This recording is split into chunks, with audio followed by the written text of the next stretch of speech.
What are you doing here? I didn't expect to see you here. Oh my God, I didn't expect to see you with the camera at our championship. Oops. What? Oops. You caught us unprepared. Wasn't supposed to be like this. Unbelievable. Hey, hold on. Let's play them. Everybody. Let's hit that. Oh, it's good to be the champs.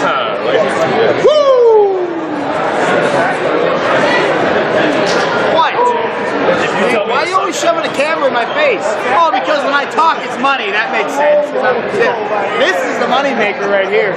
Get a close up on that. That's where the money is. This guy, right here. Beautiful. That's art. Sure. This guy was down the week.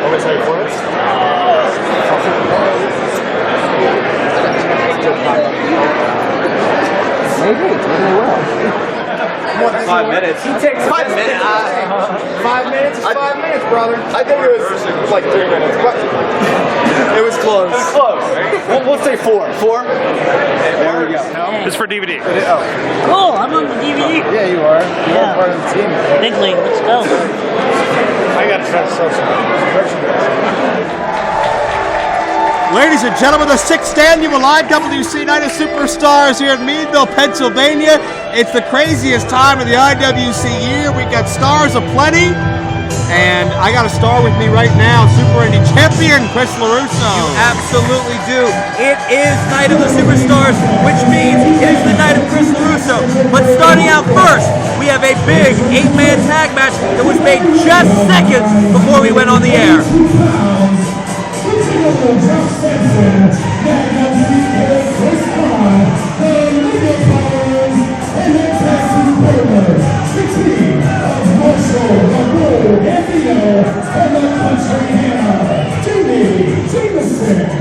Well, in case you didn't hear any of that, because we had 2 people yelling over one another at the same time, this is an 8-man tag team matchup that was just made seconds before we went on the air, as the Super Indy Champion so astutely observed. You're fired up tonight, aren't you? Oh, absolutely. It's a big night. We're going to start out with some big-time action. We got some big boys in the ring here.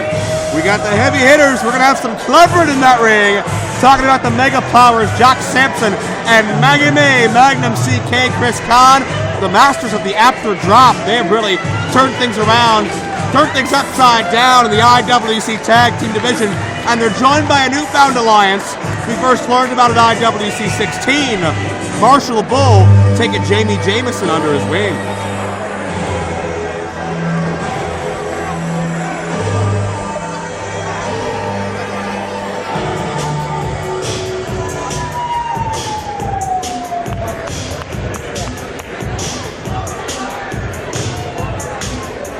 About to meet the opposition in just a moment.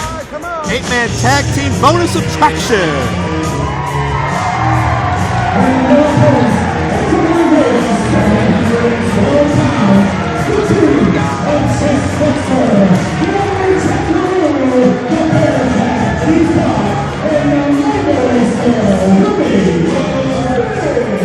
What a night it was in this building a year ago for Remy LeMay and Keith Hart as they won the IWC Tag Team titles with Booker T by their side.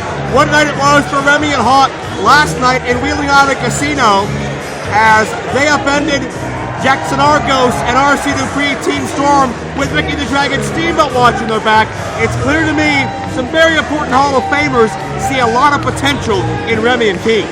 Absolutely. Remy and Keith, former tag team champions. They've been trying to get back into their winning ways, trying to get back into the title scene. A win here tonight might just get them over that hump. It was a big win last night against Team Storm, who's been pretty much running roughshod over everyone since joining the IWC. Yeah, last night was a big step forward in a team that has had struggles and frustrations over a number of months. Let's talk about who's rounding out that team. Venango County native lumberjack LeRusso, a cult favorite up here in this part of the state of Pennsylvania. And you want to talk about cults, or maybe of a different kind. Chest Flexor, the leader of the Sexy Talented Dudes, always very unique and eclectic, and you don't really ever know what Chest Flexor's thinking, and oftentimes I don't think you want to know. No, I don't want to know anything that's going on in that disgusting man's head. Have you ever shaken his hand? I have. Now, even that's creepy, and he gives you that weird look with his eye, and that slight smirk. You feel like you need a shower after you interact with Chest Flexor. can't imagine what tagging with him would be like. I can't imagine what these individual foursomes tagging together is going to be like. You've got on one side of the ring with the Mega Powers, Marshall, and Jamie.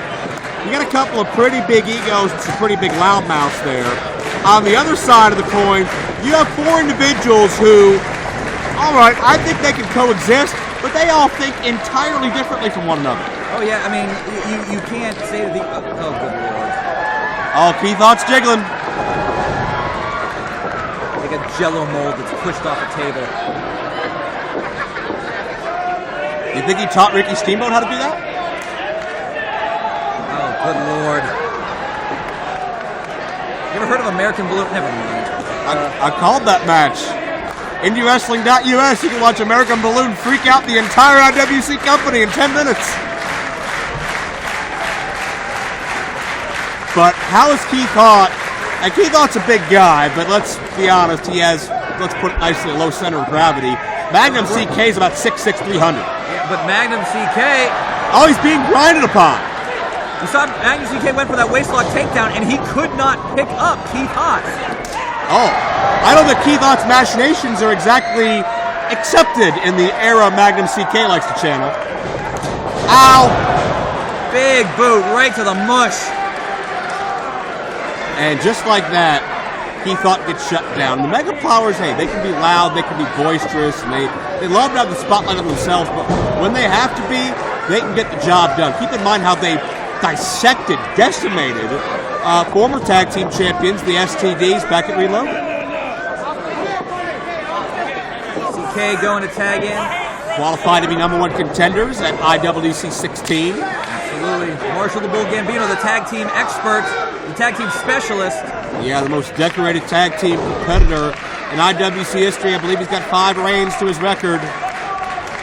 The Gambino family dynasty dominated the tag division of this company for about half a decade. Oh, big DDT. Oh.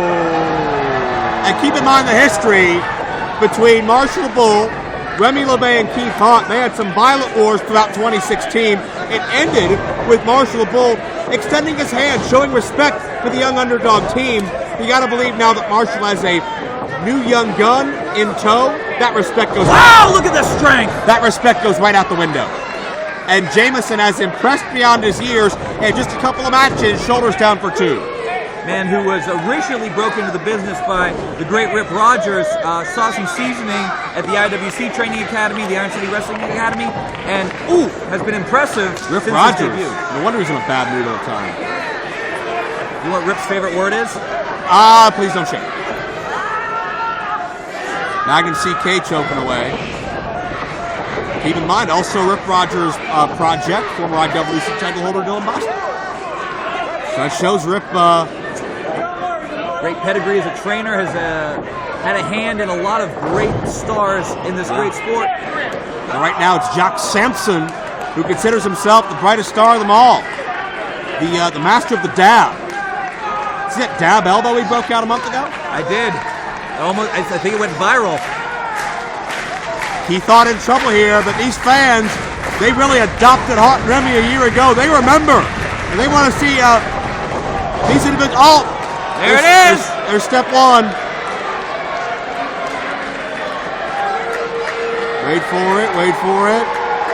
No, it's going to be cool. Watch.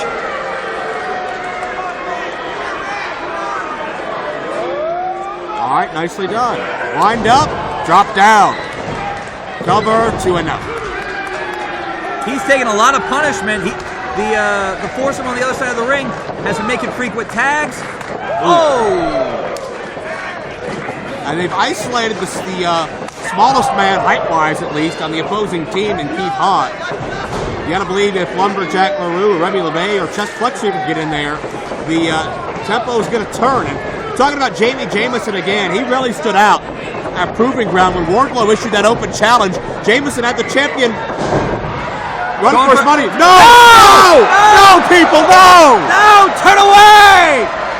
Oh no, it's on top of him! What happened to my life? Oh! Chris, we've gone from Ring of Honor to this. So full moon in Meadville. What is happening?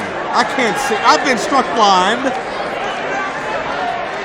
Meanwhile, there is an 8-man tag team match continuing in the rings. What? Where? Oh, hey, tag. Here comes Chuck.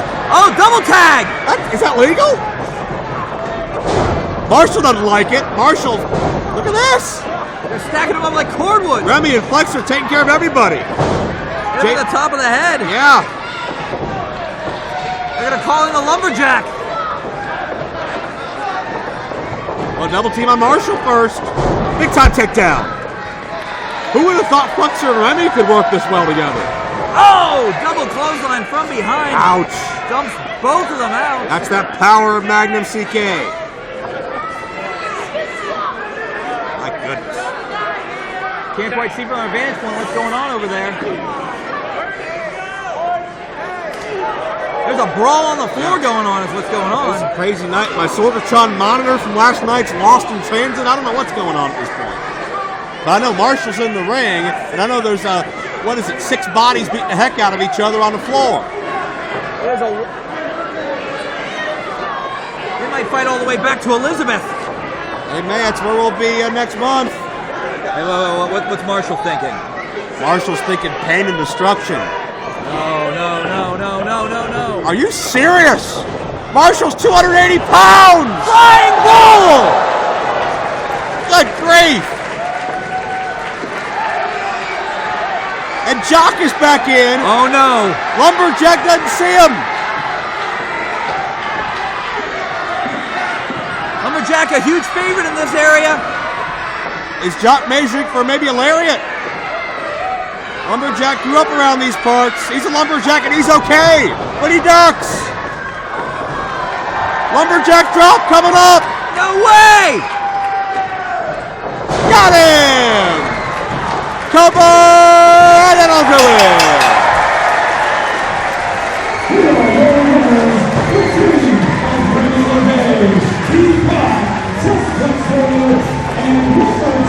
Oh, Magnum CK! Well, hey, Hart, Remy, and Flexer had that trump card. It was named Lumberjack LaRue, but Magnum CK, not too happy, and we got a brawl again. Nothing settled here. But here comes Corey. It's STDs! And they have weapons! Ruxpin, Lee Ryans, Pump Ferrari's even out here. Good grief, we have lost control again.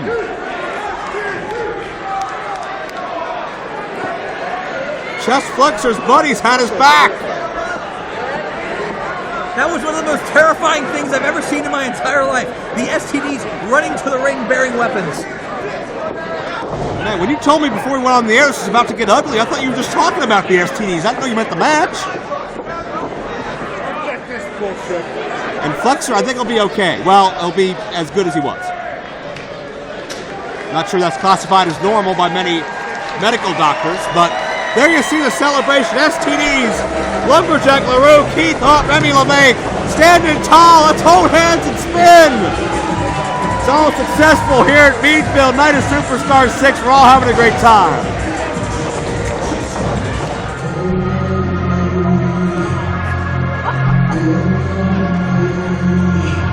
All right, it is a chaotic night here in Meadville, Pennsylvania. We have a spillover crowd, we have meet and greets extended, and we have IWC Championship gold at stake. Michael Swords panicked, he's running around. Joe, it's all backwash, discombobulated. And this man has done a lot of discombobulating up and down the IWC roster. The man with more in his name has led to the end of the careers of more IWC legends than perhaps anybody else. And Wardlow added another victim to his list. Didn't end the career, but he ended the championship aspirations of the New Age plague Gory last night in Wheeling. Jimmy DeMarco has fallen. Super Hentai has fallen. Jimmy Vegas has fallen. None of those three we've really heard a peep from since. The man with more in his name has not just been on top of the mountain, he has controlled IWC from on top of that mountain. Joe, an angel is going to get its wings. We're going to hear from LeBar. Oh my God, no. Settle. Joe, be quiet. I need to hear this. Angels are weeping. Children are crying. Justin LeBar, the only manager with bar in his name, going to talk.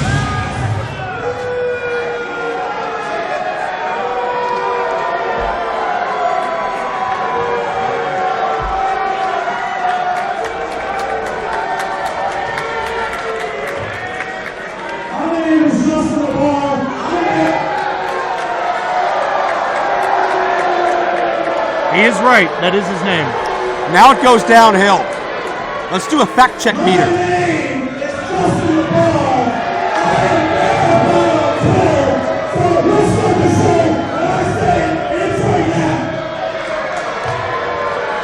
How much money he shell out to get verified on Twitter? I hear that this is the hometown area of Luscious Rocky Reynolds. I also hear that he wrote 2 books. Well, here's the reality check there, Mr. Luscious. Volume 3 is going to be Rocky Reynolds, How My Career Got Ended. Oh man, the board is heading the IWC Heavyweight Champion, Wardlow. Joe, I would read that book cover to cover. If LeVar wrote it, someone would have to proofread.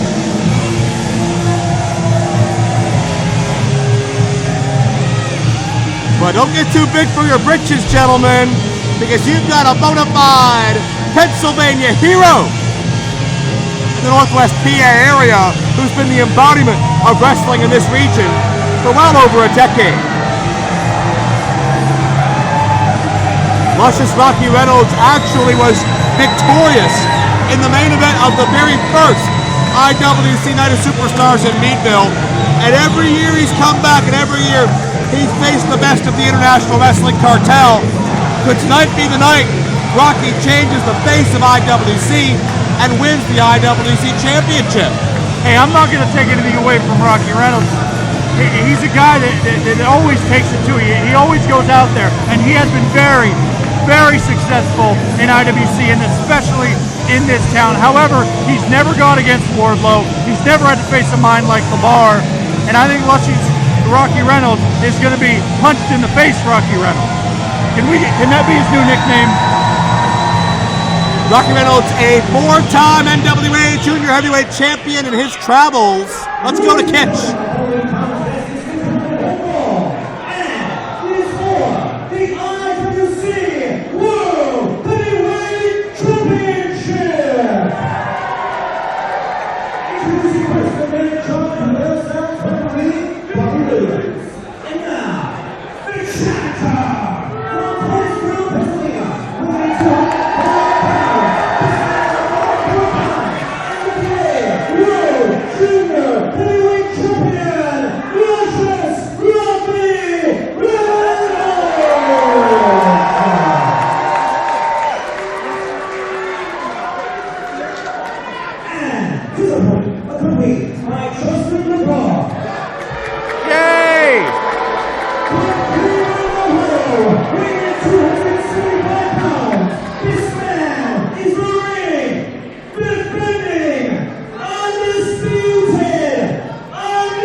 His name, the man that no one's been able to figure out, unbeaten in IWC thus far, and not just is he unbeaten, but hell, half the time he's untested, and that's not a knock on anybody that's come through the doors. That's just how dominant Wardlow is from bell to bell between those ropes as you see the prize at stake. IWC Championship with 16 years of rich history behind it. But BC Steel, hey, I've known Rocky Reynolds since I started in this business. And even back when I was starting to break into this business, Rocky Reynolds' reputation was already solidified. Rocky Reynolds had already been a major representative throughout this country and won championships and made his mark. Rocky Reynolds, though, it's almost like he doesn't age. Every time I see him, he's in better shape. He's leaner. He doesn't lose any of that power. And he's still just as successful, not just here in Meadville, but in his other travels as well. But Joe, it's going to be a great night here for the champions. I'm going to go on a limb here and make a prediction. Here we go. You ready for this? I hope. The greatest IWC heavyweight champion we have ever had, Wardlow, is going to retain his title. That's my one prediction. You want to hear another one? Go hit me with it. The IWC Tag Team Champions, the Fraternity, are walking in the Tag Champs and walking out the Tag Champs. And you want to hear the greatest prediction of all? Hit me with it. The IWC Super Indy Champion, Chris LeRusso, accompanied by myself and Bulk Nasty, takes out John McChesney and maybe even takes out Ricky the Dragon Steamboat. Clean sweep for the champions. You heard it here. Some bold and brazen predictions from Benjamin C. Steele as Wardlow, looking at his comfort zone in the early going. Wardlow is taller than Rocky Reynolds. He's heavier than Rocky Reynolds. But Rocky Reynolds, the way he can beat out Wardlow, I think it's going to be not just speed and agility, but also heart. And also the home field advantage, because so many of these fans have looked at Rocky as a hometown hero for 1, 2, I don't know how many decades. Well, it's certainly been a while, and if you look at his credentials, they're unparalleled. Oh, hard clothesline. But if you look at Wardlow's physical specimen, also unparalleled. Joe, I'm getting choked up here. I might cry. Hey, you can put Wardlow's rookie year in IWC against anybody in history, and Wardlow might have the absolute most impressive. I can't deny that. Justin LeBar, as the mind behind the muscle, has only added to Wardlow's dominance. Rocky puts the brakes on, and there's a how do you do. I don't think that was so much a how do you do, Joe. There's a low bridge and Wardlow to the floor. That's over the top rope. That's a DQ. And Rocky launches himself. Good God! Wardlow just swatted him. He ducked and I mean, I've never seen a defense like that before. He just moved. He just stood there, ducked, and luscious Rocky Reynolds at the floor. Hey, I know last night was an event entitled High Stakes, but these athletes are going all out, whether it was the pre-show battle royal, the 8-man tag here, or anything to come. Everybody wants to make a mark. Everybody wants to make an impression. Everybody wants to leave this capacity crowd buzzing about them. I think this is the largest crowd we've ever had in Meadville. What do you think? Absolutely. I mean, it's almost standing room only. All seats are filled. And you know, Joe, I almost sold your seat before you came out here. My seat has my name on it. It says BCS right there, just like my hat. I've been in that chair many times. In my chair? Yes. Really? Wardlow in control. You didn't get my permission, but, you know, we saw last night just how impressive Wardlow was against Gory. Really took it to him. And imagine how much more impressive he's going to be. He has LeBar on the outside. LeBar returned from Somalia this morning, handing out food to the kids just to come here. Now, what a humanitarian. And you got to wonder, is the pressure going to mount on Wardlow? 2 defenses in a span of about, 25, 26 hours. Wardlow hasn't faced a schedule like this in the past. Will this affect him as Wardlow now working on the back of Rocky Reynolds? Well, there's no doubt about it that when you have a busy schedule, it can certainly weigh you down, can certainly get to you. I'm sure LeBar has him definitely ready to go. So the other question you got to ask is the people around him, is that pressure going to get to him? But no matter what kind of pressure you put on Wardlow... Oh, what elevation on the spine buster. When you put pressure on Cole, it turns into a diamond. Cover here to end up. And that's what you're looking at in the ring right now, our heavyweight champion, a diamond. Second time near fall. Well, we'll see if Rocky Reynolds can beat the diamond in the rough. They can finally figure out the formula to stop Wardlow. There's a way to beat any man. Just no one has figured it out for Wardlow yet.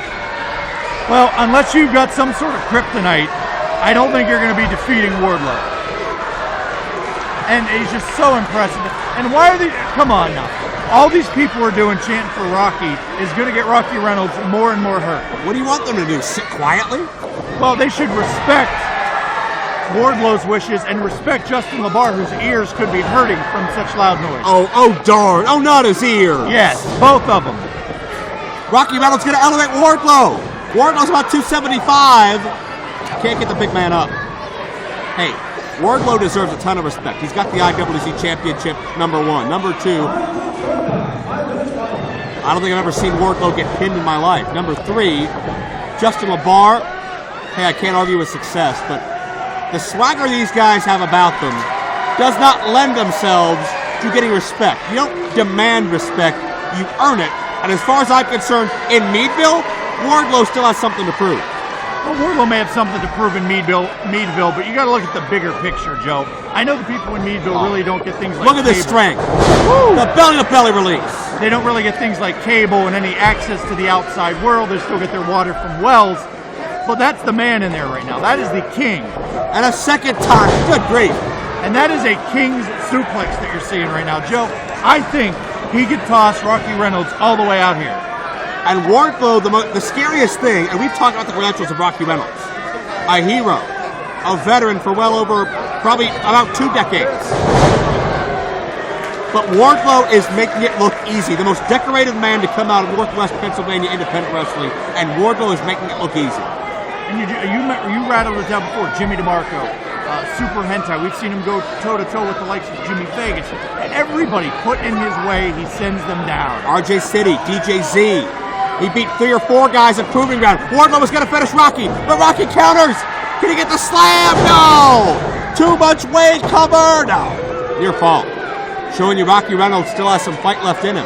Well, I'll tell you, that might be some foolish pride from Rocky Reynolds trying to lift up the big man. Hey, it's great to say, hey, I'm powerful enough to lift up the big man, but it's way, way different to say I can pin his shoulders for 3 seconds, and we haven't seen that yet. Wardlow almost looking impatient, indignant, offended that Rocky would dare fight back. Here they go again. Have you ever seen the Rocky movie where he fights the Russian?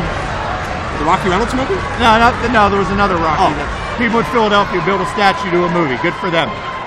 But you know how the Russian just beat down and he beat down and he beat down Apollo Creed? Sure. Well, that's what we're going to see right now. Oh, what a power slam. Hard to argue with visuals like that to accompany your words. You're right. I speak the truth all the time. And Wardlow, LeBar signaling for Wardlow to go upstairs. And Joe, you got to imagine he's going for the swanton. And if that's it, it's over. Nobody there! A 275-pound man does not leave his feet often. Perhaps we've seen Exhibit A as to why. And Joe, I hate to say it, but that he might have been showboating a little bit too much, might have taken a little bit too much time up there. But can Rocky Reynolds recover? He's taken an incredible amount of punishment. He's been thrown around this ring multiple times. Rocky Reynolds is in a bad way, but if he can dig down deep, he may have an opportunity. And Joe, Wardlow's getting up a little bit slower than Rocky Reynolds. LeBar's beside himself. Rocky to his feet first. Can he capitalize? Wardlow is dazed. And Wardlow is down. Wardlow hit face first and Rocky could attempt to rebound here. Swinging neckbreaker. And Rocky Reynolds has to capitalize on this momentum. He has to take it to him. You don't stop Wardlow. You only slow him down.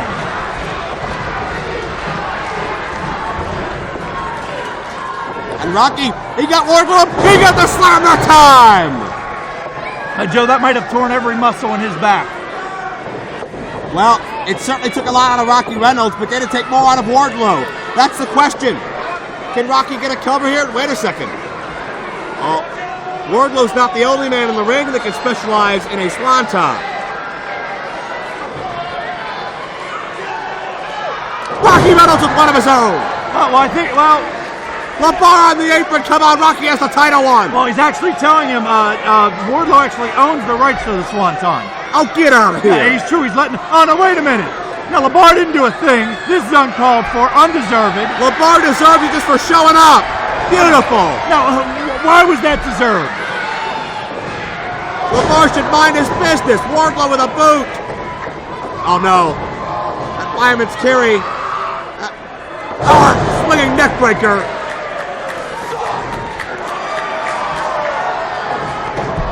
Cover. Another 1-foot pin.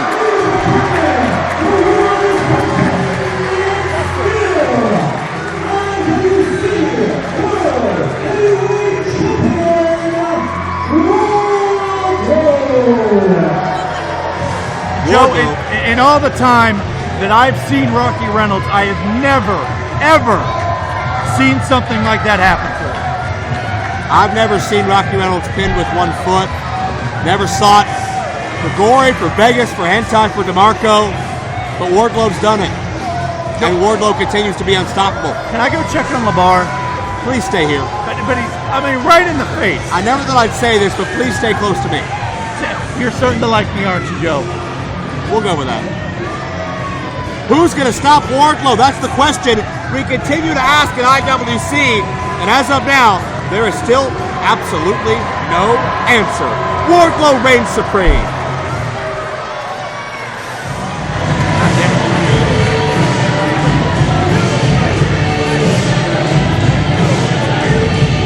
I'm looking forward to this matchup.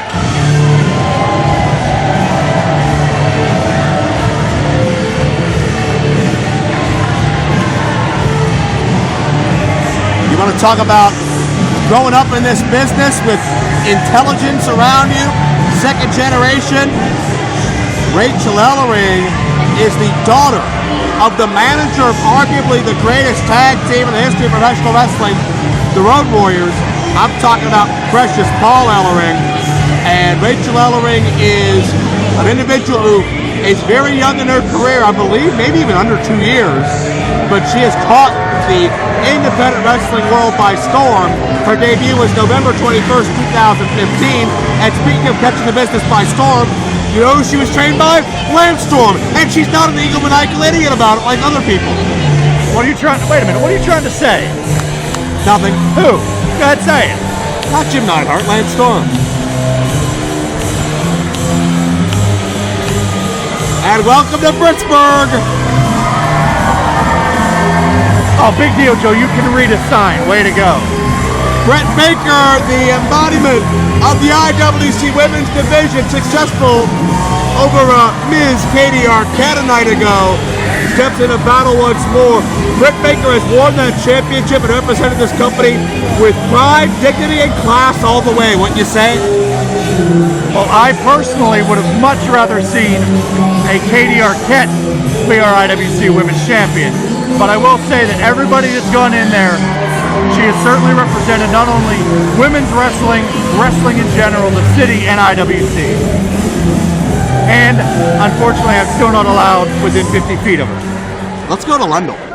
Introducing first is the challenger. From St. Paul, Minnesota.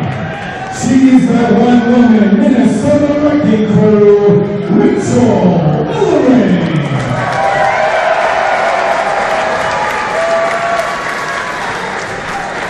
And her opponent from Punxsutawney, Pennsylvania. She is the IWC Women's Champion, the mayor of Pittsburgh, Britt Baker. Now, where does she find time to be mayor and be the IWC Women's Champion? I think she scores great in the popularity polls as well. 100% approval rate, I understand. No, I was thinking about running for mayor of Meadville. Were you now? Yeah. How'd that go? Well, I was going to actually institute a policy, no ugly people out after 8, so the entire town will be shut down. That's very insensitive. Rachel Ellering is actually a former powerlifter. Did you know that, BC Steel? I actually did know that. Well, then you'll be able to tell me that she was a 2014 bronze medalist for the World Powerlifting Federation. Yes, she was. She almost won the silver. Couldn't do without you, pal. Collar elbow tie up. Rachel Ellering is also the Wrestle Circus Lady of the Ring Championship. Had a chance to call a Rachel Ellering matchup down in Orlando a week ago for Wrestle Circus. Rachel Ellering is really getting all over the wrestling business as far as the independents. She has been in NXT. I saw her down in Charlotte, North Carolina a year ago at the Mid-Atlantic Legends Fan Fest. Rachel Ellering is on the radar of pretty much everybody that means something in professional wrestling. But so is Britt Baker. I was just going to say that. You got to give credit to both of these ladies, both of them representing themselves very well. Although I will say, we've seen with the experience game of Britt Baker going up against a rookie like Katie Arquette, and also having that power game, I might have to say that Britt Baker's outmatched power-wise here. I would agree with you on that exchange, as Britt Baker has to be resourceful. And hey, Rachel Ellering has appeared in Shine, appeared in NXT. We've seen Britt Baker in Ring of Honor on Monday Night Raw. Shimmer, a number of others.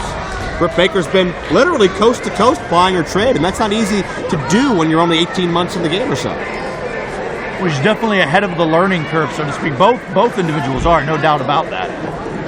Britt is intelligent, she is humble, and she is focused. And I don't know, and this is not a knock on anyone else in IWC past or present, I don't know if anybody's been more proud to wear their championship here in IWC than Britt Baker is of that IWC Women's Championship. Well, pride of Punxsutawney. I think it goes Punxsutawney, Phil, and Hearn, 1 and 2, or 2 and 1, depending on how you look at it. Nice takedown. There you see some of that upper body strength that you touched on a moment ago. Could you imagine being a kid and your dad always carried around the Wall Street Journal, such an intimidating presence? Imagine the knowledge that he's dropped on his daughter just throughout her entire life. She's been born and bred to do this. Well, I think it'd be certainly an honor to be around a man such as the great Paul Ellering, but imagine having the Road Warriors around. As your uncle being terrified, 2 giant monsters. Yeah, they know something about power, don't they? And this is 2 count only. Both of these ladies have competed among the same places, and it's all well and good. But I got to ask you, Joe, where do we go to a point where it stops being a friendly competition to see who's the best, and we start to see thumbs to the eyes? Hey, I don't think it's friendly in any respect. I don't think these girls are holding back, to say the least. And Britt with the cross body. Joe, I got a phone call. I got to go. A phone call? Is that your lawyer, Gomez, again? As Britt Baker in control for a moment. But, yeah, to BC Steele's point, I don't think there's any type of friendship here. This is fiercely competitive. And Ellering and Britt both go for a knockout strike. And they connect synchronistically. And interesting to note that, oh gosh! Ellering with a pump kick, and Britt, if she hadn't have held on to that top rope instinctively, then my God, she would have tumbled to that unprotected floor. An action going to the outside as tempers begin to flare even further. Rachel Ellering, if she uses that power, she's got the distinctive advantage. And Britt must be feeling like she's not in Pittsburgh any longer. And this is a physical ordeal. Doing my best to follow it, ladies and gentlemen, but there are literally hundreds of heads blocking my view because this is a spillover crowd. This is the most nuts we have ever been here in Meadville, and we could not thank the town of Meadville enough for their support throughout the weeks and days leading up to this event.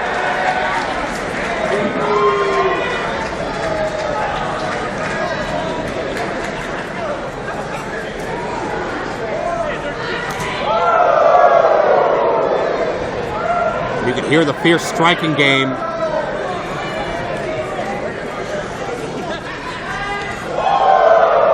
Second time now, as Britt is trying to survive on the floor. And I'm not sure who is the most advantageous outside the ring.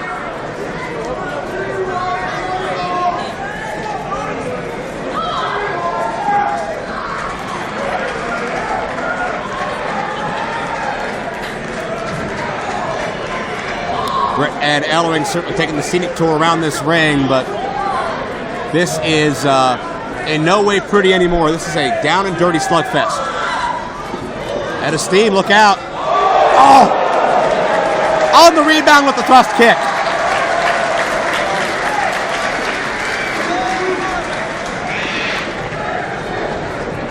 And perhaps by the time we're all said and done, Meadville can become maybe an adopted territory of Pittsburgh.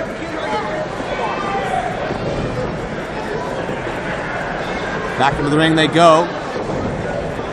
Britt attempting a cover, deep hook of the leg, only a count of 2. And 5 minutes has passed, but man, with the physicality, it must seem like an eternity for these athletes as Rachel with a pump kick. Britt was attempting a strike of her own, I believe. They may have made contact simultaneously again. Both athletes are down. It would be a shame if this title defense could end on a double count out.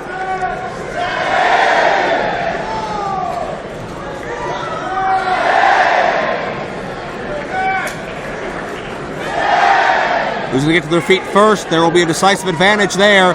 And it's Ellering up first, but can she capitalize? Shot to Baker, who is out on her feet. Britt responds in kind.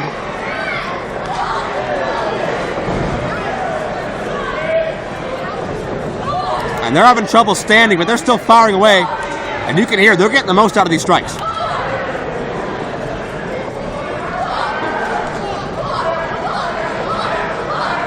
Ellering again, that upper body power gives her an advantage. STO. That's a Rachel Ellering specialty. Going springboard, and Britt Baker meets her with a lung blower. Ellering came out of the corner, nowhere to go.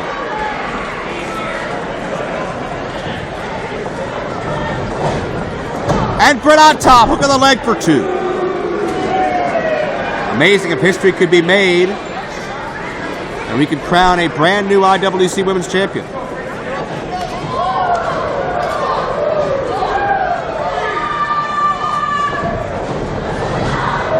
Oh gosh. Hard shot by Ellering, and Britt reciprocates with one of their own.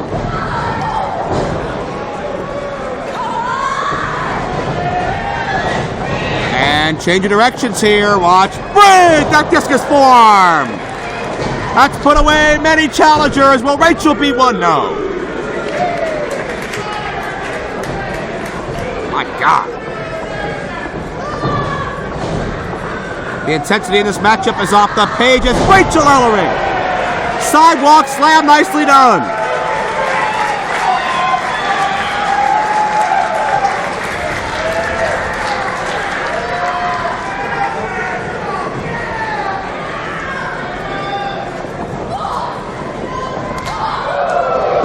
Hard forearm shot, knife edge.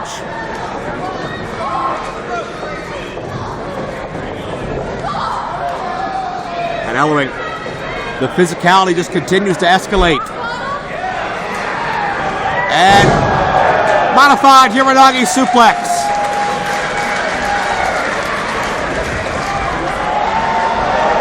What is this? Well, Paul Ellering never did this move, but I guess she's been studying her footage. Will it pay off? Not this time. Britt with a stunner. Look at this.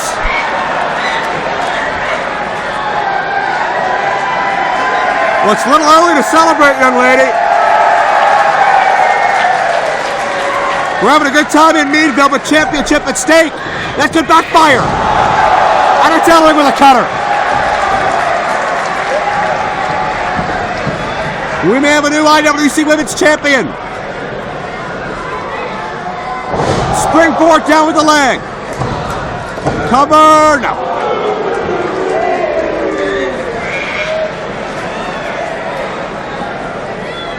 And maybe half a count or so away. But Britt fights on. Kick to the midsection. Up with a famouser.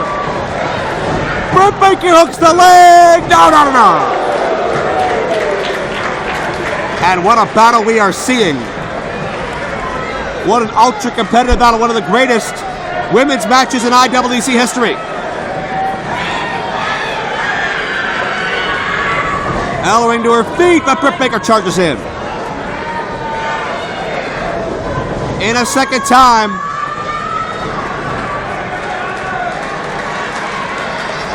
Ellering is dazed, but adjusts. Spinebuster. Ellering, near fall again. Gonna switch it midstream. That modified Rings of Saturn, call it what you will. Britt Baker used it a night ago, and it's successful again.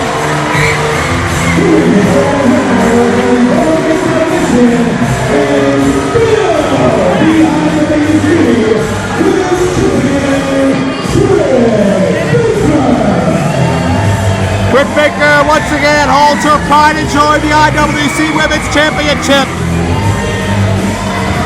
Never seen a prouder representative of the International Wrestling Cartel. Britt, the history-making first champion, and keeps that reign alive with a very hard-earned victory in Meadville, Pennsylvania, night of Superstar 6.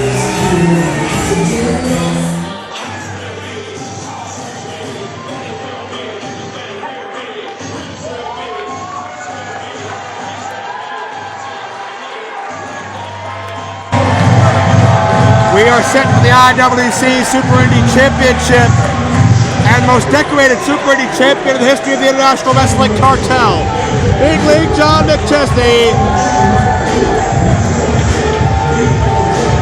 4 times he's been at the top of the mountain. He has a chance to do it for a 5th here tonight in front of the largest crowd in Night of Superstars Meadville history.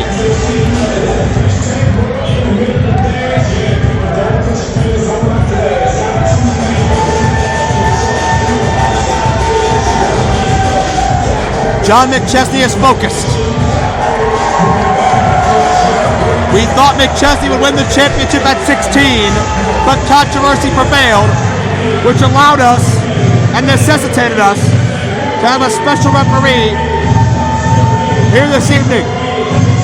McChesney, in the eyes of many, is the rightful champion now. Chris LeRusso, BC Steel, and certainly Bulk Nasty would disagree.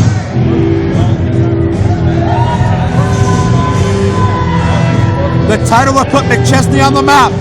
He could come home 13 years after his first title win.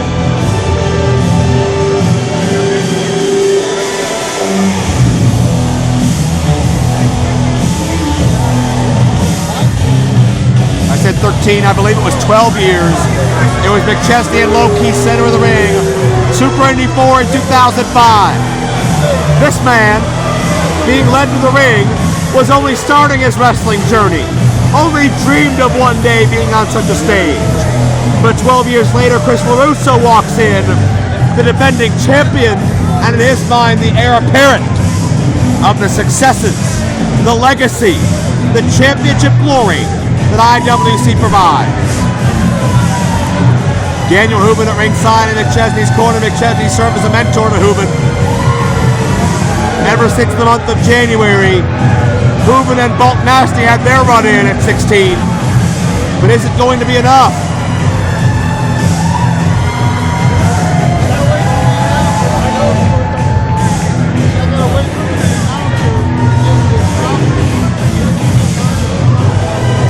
You see a look of determination on the face of Chris LeRusso.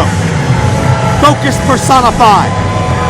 Fresh off the Ring of Honor Top Prospect Tournament. LeRusso knows the eyes of the industry are on him. The pressure is mounting. Chris LeRusso with no choice but to deliver.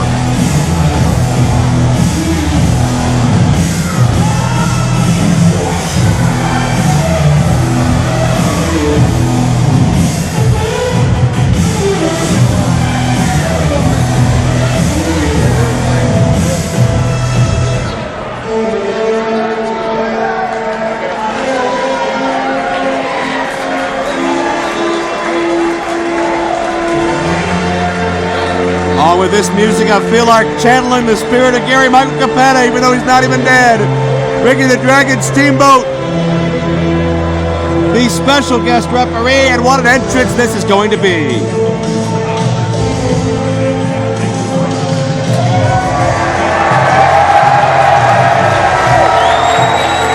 It was 30 years and 1 week ago, March 29th, 1987, that Ricky the Dragon Steamboat, in front of 93,173 fans in the Pontiac Silverdome in Pontiac, Michigan, Steamboat with George Steele by his side pinned the Macho Man Randy Savage in one of the most famous WrestleMania matches and moments of all time.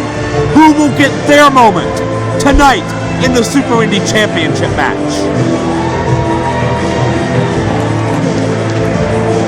A former NWA World's Champion. A rivalry with Ric Flair that lasted over 2 decades.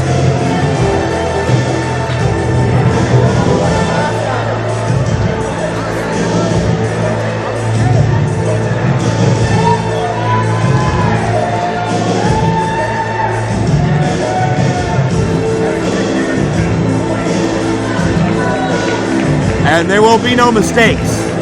There will be no errors. Ricky the Dragon has seen it all in his 40 plus years in the game. Let's go to the introductions. Ladies and gentlemen, the following contest is scheduled for one fall. And is winning by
You can feel the big fight feel in the air. You can feel the pageantry of this Super Indy Championship match. Ricky the Dragon Steamboat was the guest referee of the matchup to crown the very first Impact Wrestling X Division champion in June of 2002. The man that won that championship that night is named AJ Styles. Steamboat is used to being in big match situations as a referee and certainly, to say the least, as a competitor. And Steamboat is very closely inspecting both athletes involved. Checking fingernails, checking the boots, checking everything. Ricky Steamboat is a traditionalist. He's from the old school. Steamboat wants a clear-cut winner. He wants it decided in the ring, wants it decided one-on-one. It would be great if Steamboat did not have to factor into this decision. But somebody's got to watch the back of McChesney for BC Steel and Bulk Nasty. And all due respect to Daniel Hooven, he's only one person. Bulk Nasty's the size of two people, and Benjamin C. Steele is one of the most sinister individuals I've ever met. He can only do so much.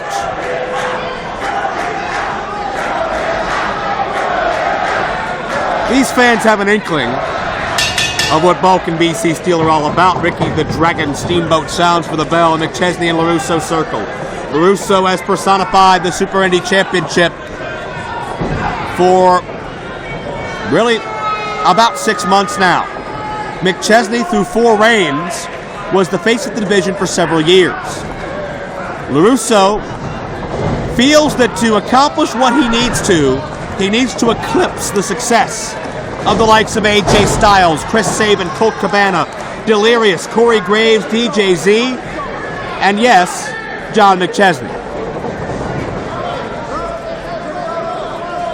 LeRusso into the ropes. Steamboat asking for a break. McChesney obliges. McChesney seems to always have big nights here at Night of Superstars. Last year it was one-on-one with Jeff Jarrett. Another year it was teaming with Kevin Nash. Another year it was competing against the Steiner brothers. McChesney always steps up his game in big match situations, but it seems in Meadville he finds an even bigger, greater level. Pace quickens. McChesney deep underneath of LeRusso. And dare I say, with the man in the ring, McChesney with Steamboat-esque arm drags. Pretty in execution, precise in damage done.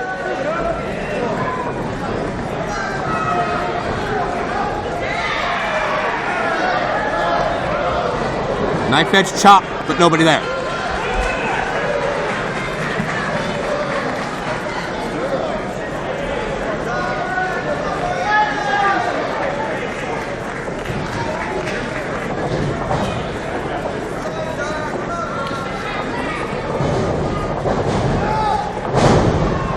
LeRusso with a go behind. Takes down John McChesney. A shot to the back of the head. LeRusso does not want to wrestle John McChesney, but LeRusso would like to out-resource John McChesney, out-connive John McChesney.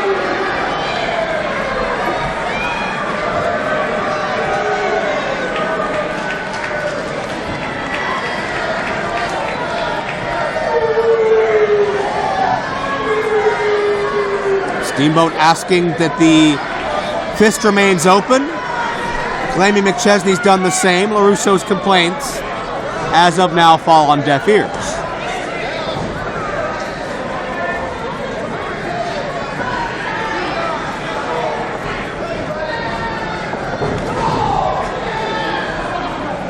LeRusso to the midsection. And again, LeRusso, a thinking man's wrestler, very cerebral. He just chopped John McChesney. Are you a fool? John McChesney, one of the most adept strikers in IWC history. He learned going to war with the best and the most intense in the game.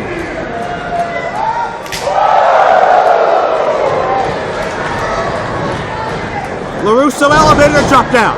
McChesney on top. Only a count of 1 that time. Great championship instincts by LeRusso to get off the ground as quickly as possible. Don't want to keep your own shoulders on the mat any longer than you have to as McChesney gets a count of 1 again.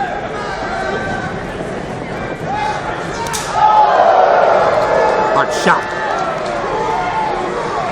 As if any shot from McChesney is anything but hard. LeRusso up and over. Tries to adjust from the top, and McChesney needs it again. LeRusso's torso is changing colors as McChesney's on top for 2.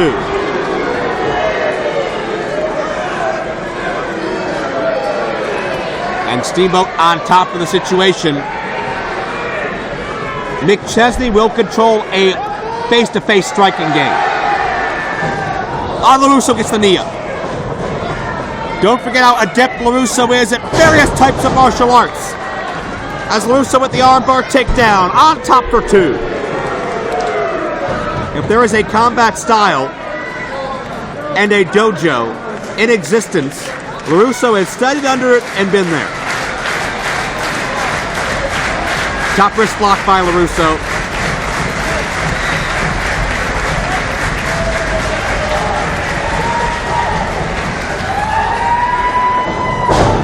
LeRusso double handful of hair.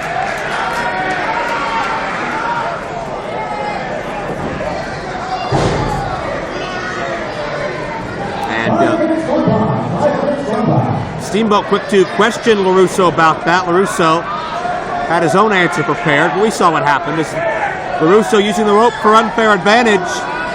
Steamboat requesting a break, and LeRusso breaks after 4, manipulating the count of Mr. Steamboat all he can. LeRusso's great at using his surroundings to his advantage. Wait a second, cradle here. Who's going to get on top? Nobody. McChesney tried to fight out, and LeRusso back to the arm. You got to believe the damage LeRusso has done to that arm impeded McChesney from getting as tight a hook as he wanted on that cradle attempt. McChesney just trying to create distance, fight away from LeRusso any way he can.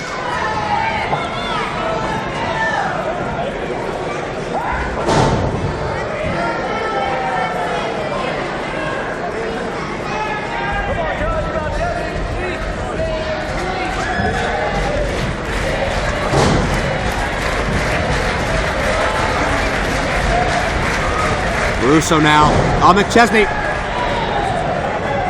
Able to get the head underneath the jaw, and a picture bumper drop kick. McChesney gets great elevation every time, and a near fall.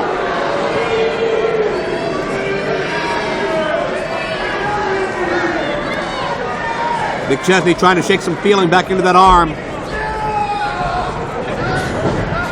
And LeRusso. LeRusso switches directions. He has the arm trapped, and what looks to be a modified crossface on McChesney. McChesney is not near enough the ropes. McChesney could tap away the Super Indy Championship that made him famous. LeRusso is stretching. He is torquing. He is putting every bit of energy in he can in bending away at the body of McChesney.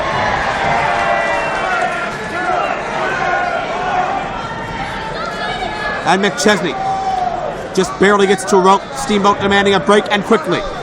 Steamboat knows the dangers of a submission move like that. He did not milk the count. Steamboat wanted the hold released immediately. LeRusso with no choice but to oblige, as now the heir apparent goes to take a chance.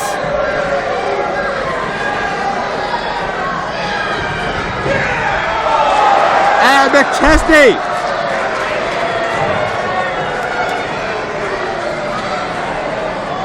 able to send LeRusso in the most precarious predicament.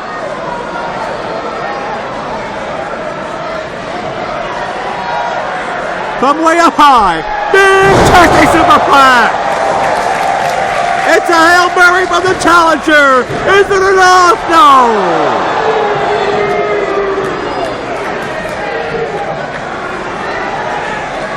Steamboat assuring McChesney it was only 2, but perhaps John can feel hope, a sign of life now. Moving at ringside, cheering McChesney on.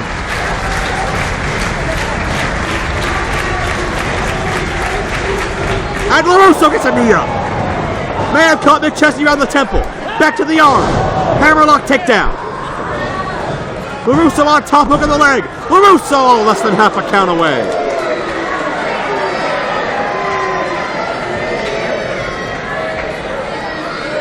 And even LeRusso cannot believe that was not enough to stop John McChesney. But men have been trying to stop John McChesney for over a decade, but more often than not, Big League perseveres.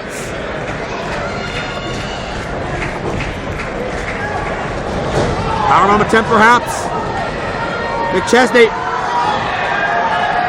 Look out. Cliffhanger DDT. We saw McChesney pull this out at the 16th anniversary. Will this be out? Hey, BC Steel's got Steamboat. And Hooman's got BC Steel. Bulk Nasty in the ring. Protecting his meal ticket. Wait a minute, Steamboat. Steamboat unloads on Bulk Nasty. Those lethal knife edge chops. And a big wind-up. Cross pick by McChesney. Steamboat ain't no nonsense referee. LeRusso from behind. McChesney caught LeRusso. Second time. McChesney on top. World champion.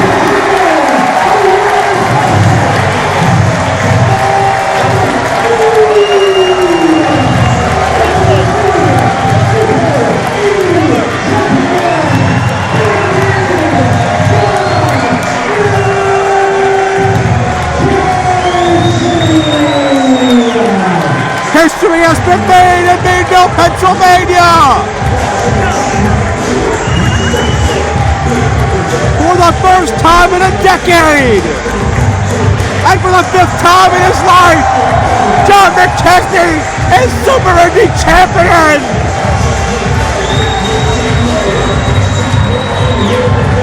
The road to prominence started for McChesney this way! 12 years ago! In humble McKeesport, Pennsylvania. But in front of a packed rockin' house, McChesney comes back where he came from and wins it all.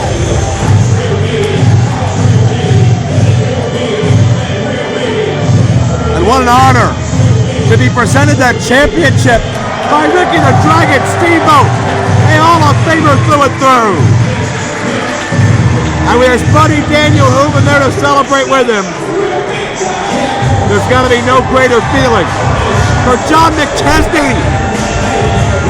The man that won Super Indy 4 is the man when it comes to Super Indy once again.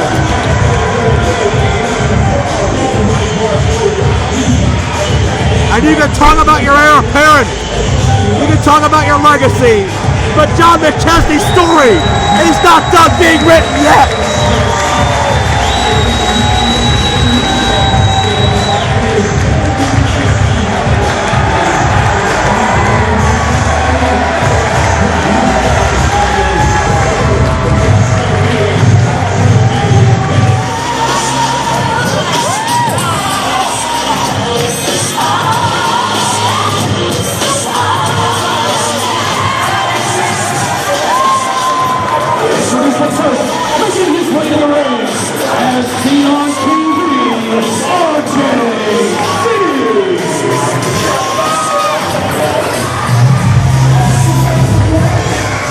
Obnoxious and narcissistic RJ City turned over a bit of a new leaf when he left Justin Lamar and went out on his own and actually challenged Wardlow for the IWC Championship. But from what I understand, RJ still is not a big fan of Meadville.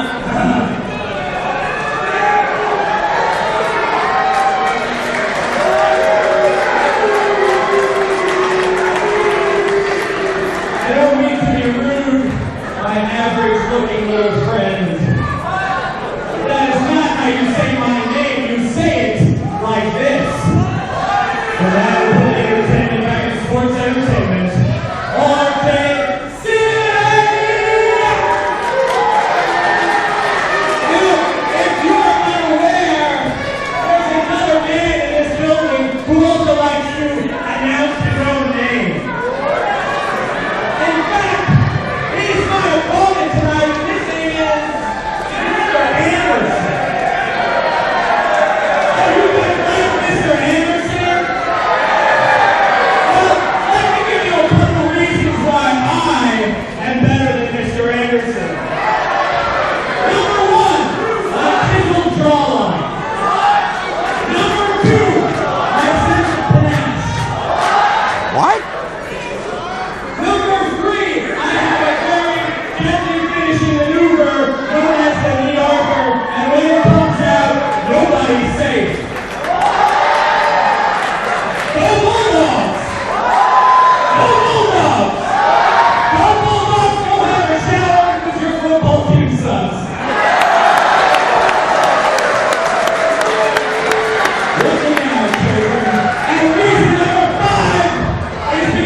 please stop the pain.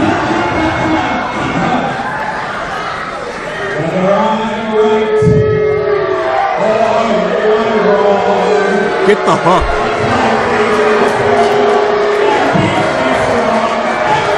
Is there a gong around here somewhere? Thank you.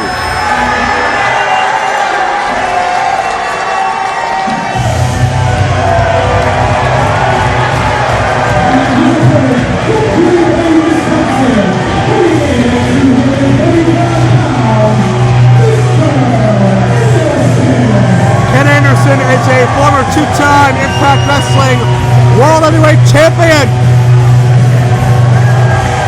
And maybe a little bit more panache, a little more charisma, a little more relatability than RJ City, who thinks he's better than the city of Meadville.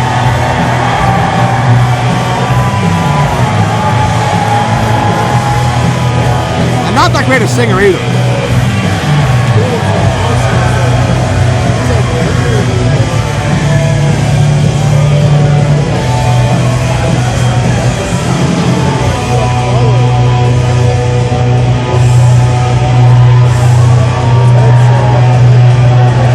Well, Mr. Anderson is waiting for the mic to drop. There is no microphone in the ceiling of the Meadville School. Hate to break it to you.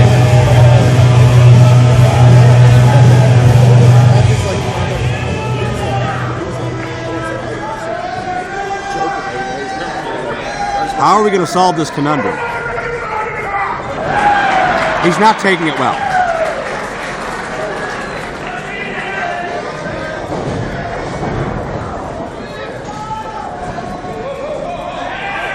Hold on here. This could get violent for Lendl.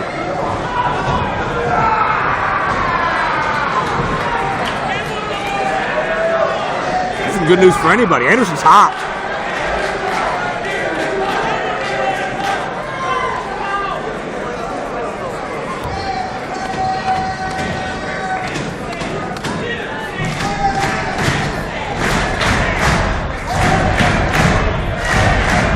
What an idiot.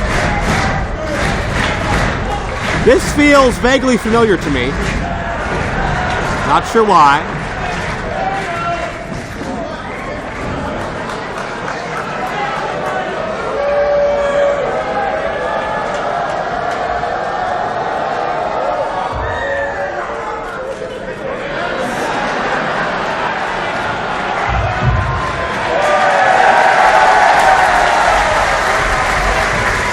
We got where we needed to go.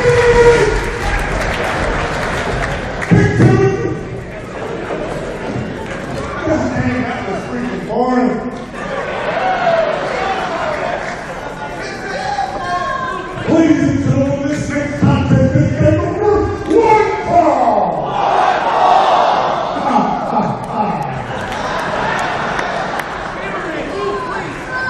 I weigh at 235 1/4 pound.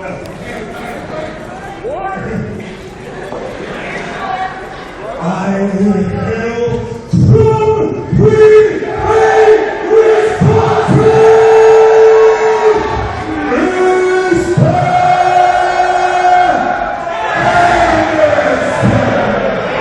RJ City from behind. RJ City is assaulting Mr. Ken Anderson and gave Anderson no time to get out of the blocks. Anderson still introducing himself to these fans, and RJ City, I think, is upset that he was shown up. Mocking Anderson now. RJ City thinks he's the coolest guy in the room, and I think that is, to say the least, not just debatable, flat out untrue. And Anderson explodes out of the corner. And a deep scoop. Hard slam, RJ down. Anderson with the elbow follow through. RJ City wants nothing more of Mr. Anderson.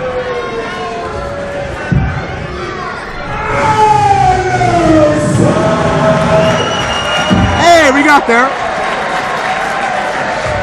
No one stops a Ken Anderson introduction and gets away with it.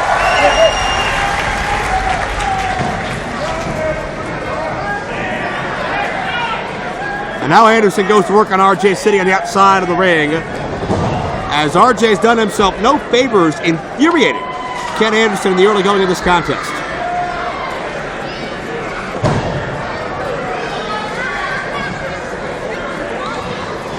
Anderson sends RJ City the small of the back into the edge of that ring frame. Metal edge and wood there, nothing that feels good. Not that feels much better.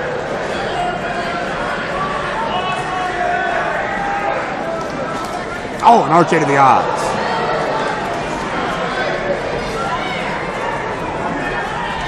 RJ with a shortcut, a cheap shot. Give himself some momentary reprieve, but RJ now to the midsection of Anderson. Anderson with a knee. Up and over, sunset flip. Could this do it? No.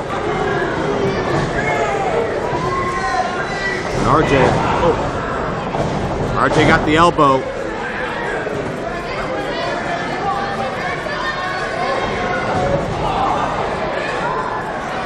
Hard right hand.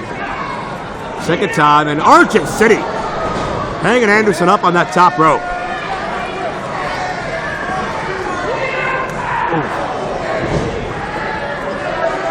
Boot straight to the temple.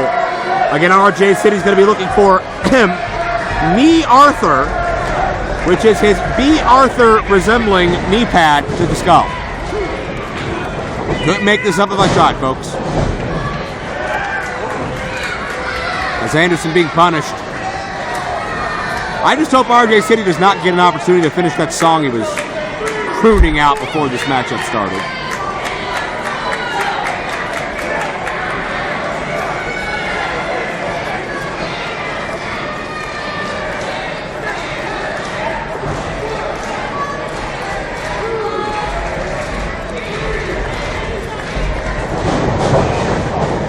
For the ride, and Anderson, you can see the impact, a whiplash-like effect as Anderson comes sprawling out of the corner. RJ City gets two. It's been a methodical pace thus far from RJ City, Mr. Entertainment. Now cinching in the reverse chin lock on Ken Anderson. Focusing on where the ramus of the mandible articulates with the mandibular fossa of the temporal bone. Trying to shut the lights out for the two-time world champion.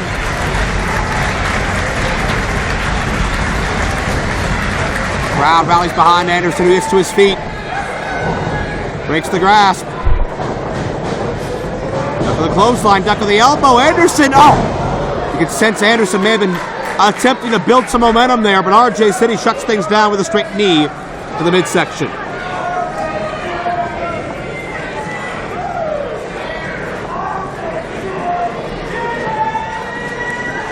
And a charismatic neckbreaker counter, backslide, Anderson on top, 2-0. And RJ gets the neckbreaker the second time. Doesn't waste time that time around. You can tell. RJ on top on a near fall for the Ethel Merman of IWC Wrestling.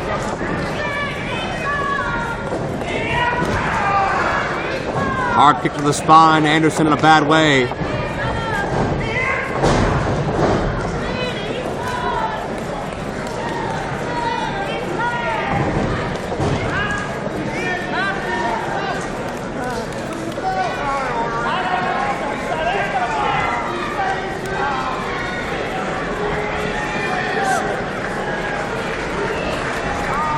RJ zeroing in on Anderson, over top of him, riding him, making Anderson carry not just Anderson's body weight, but RJ City's as well.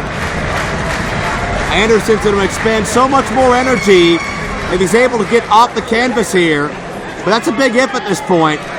RJ with that wide base, that center of gravity, and great ring positioning on Ken Anderson as well. Anderson is nowhere near the rope. RJ, unsurprisingly, is still running his mouth.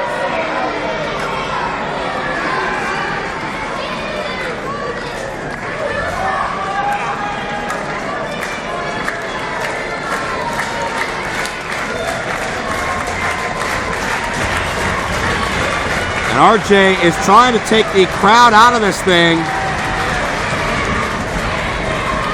Trying to shut the momentum down for good for Anderson, but Anderson to a vertical base. He breaks the grip.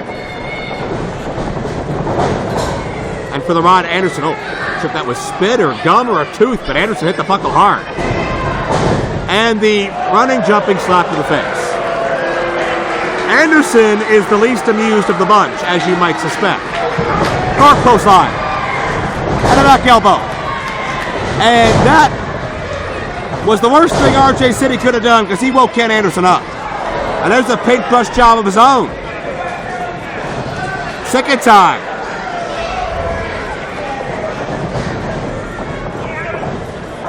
And Anderson, a neck breaker on his own. On top of RJ for 2.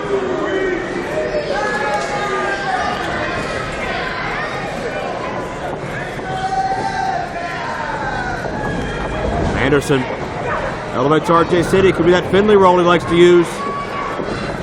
RJ out of the way, gets the boot up.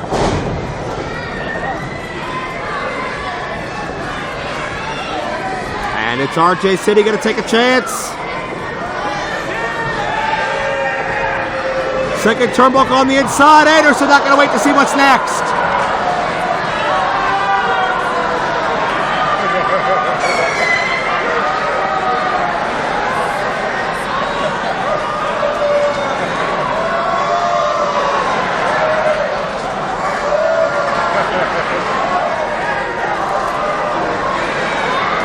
Needless to say, that did not feel good. Anderson, the fireman's carry. Finley roll coming. Anderson on top. He's got him, no. Near fall. There's still no mic up there, Kim. There we go. That's what we're signaling for. If Anderson hits the mic check, this matchup will be over. RJ elbows his way free. Anderson sent Sterling first into the buckle. Anderson tried to put the brakes on, but RJ momentarily overpowered him.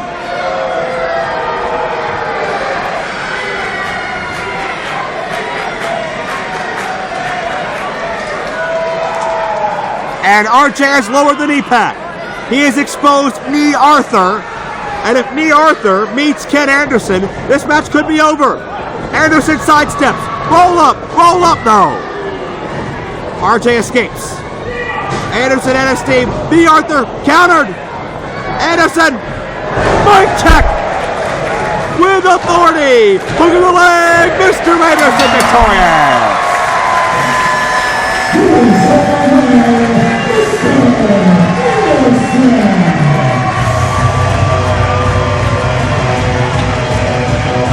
Anderson on top.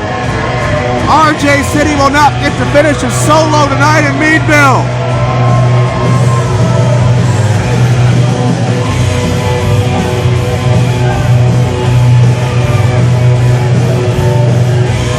Mr. Anderson steals the spotlight of RJ City, and I guess Ken Anderson wants the last word.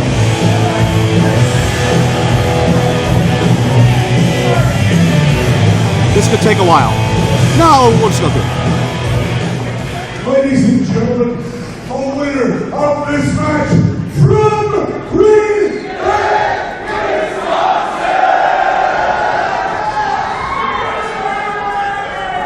This is not about the Packers right now, okay? It's about me and you. This is about me and you, baby. Hey, I'm not judging. You know what? I'm kind of sick and tired of hearing myself talk. Hey.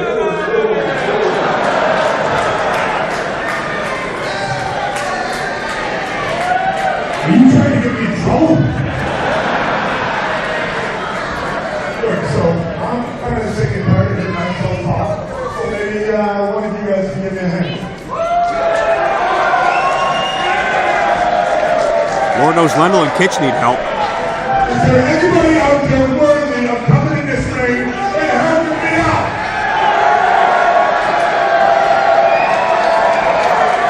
I can't freaking hear you! I still can't hear you!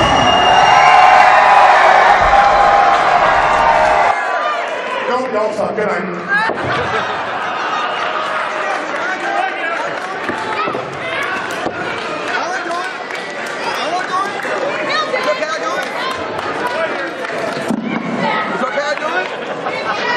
you. Well, bring it with you, man. Bring it with you. You gotta bring the gold. Gotta bring the gold with you, man.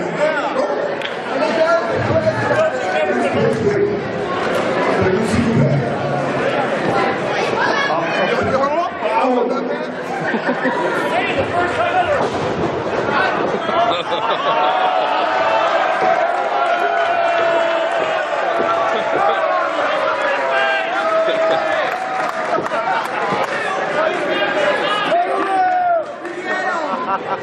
I miss her.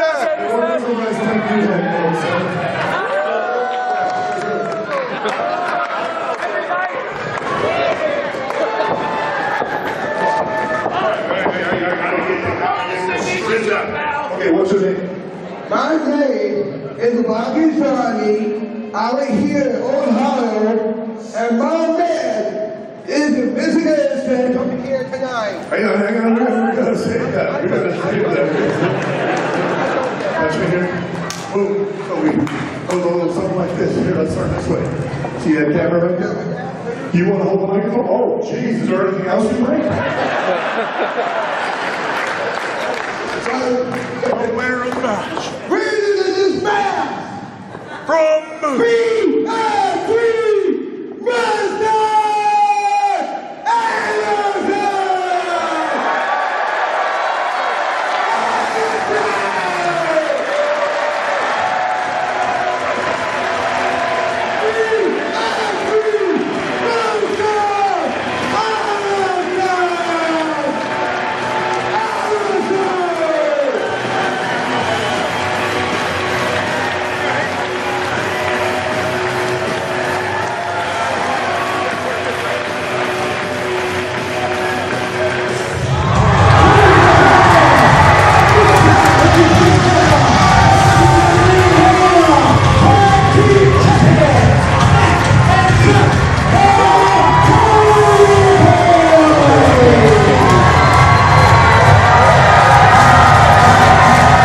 Guest of honor for the evening, the brand new WWE Raw Tag Team Champions. They shocked the world at WrestleMania 33 in Orlando, Florida, and they've been the talk of the wrestling universe ever since. What a moment to have them in IWC just 6 days following being on the grandest stage in our industry.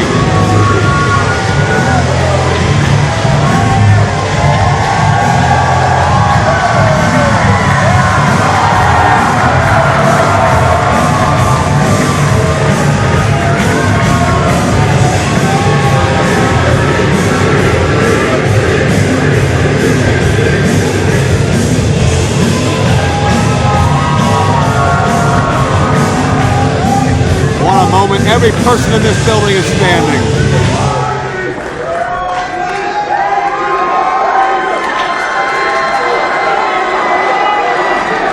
It was a rough road to even get the Hardys into Meadville, Pennsylvania, but they are here. And these fans could not be happier. And they brought the titles. Ladies and gentlemen, how are you this evening?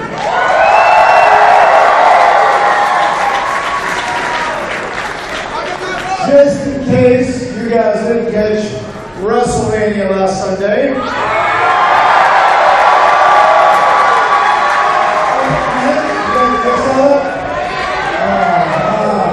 That's right, myself and Brother Nero, we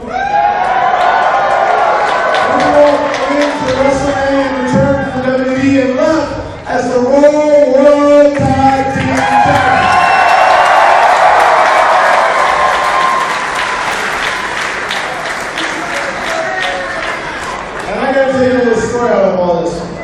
Typically when you go to WWE and you sign a contract and you win a championship, you're not allowed to come do cool events like this. And I'm allowed to do things like this. I've been to the IWC several times. I love it here. The International Wrestling Cartel is a delightful promotion.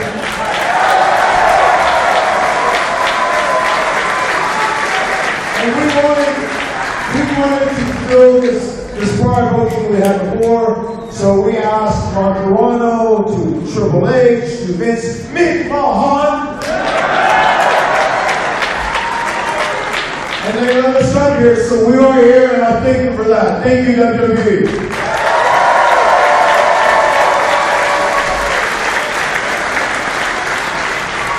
So then,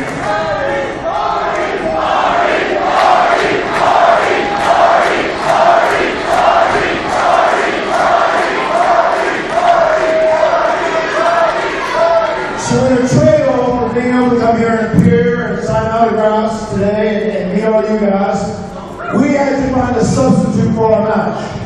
Now, considering the book tonight is going to be broken, I'm going to let the nefarious Brother Nero decide what type of match the Fraternity will be fitting the tag team titles in. Brother Nero's got the power.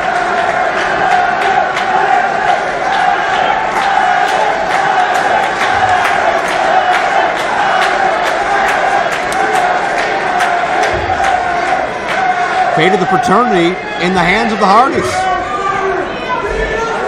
And this next match, the rules have officially been broken. And that said, there's got to be some cool objects under the ring, right? You never know what's under an IWC ring.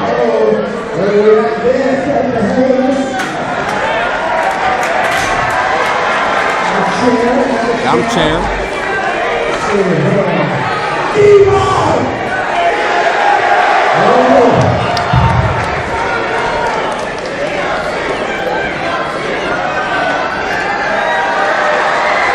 Oh my. That is quite obviously a table. That table is going to hurt. It's stiff. Let's see what else. Who feels like climbing?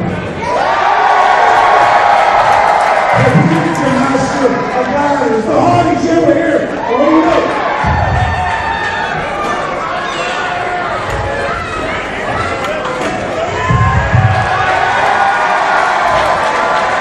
Oh my. And Jeff has found a ladder.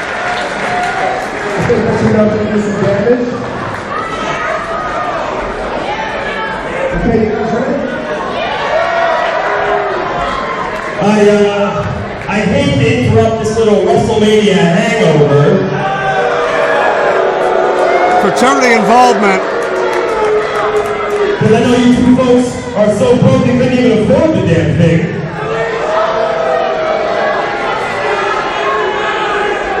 But there's nothing more pathetic than a couple 40-year-olds trying to relive their glory days.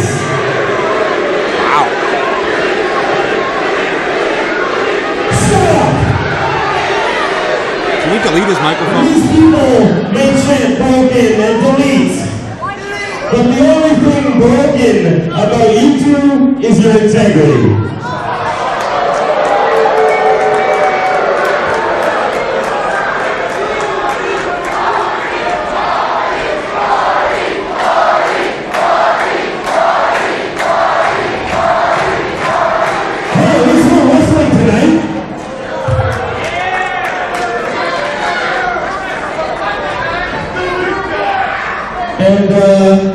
You guys are probably lucky that the WWE wouldn't allow you to perform tonight.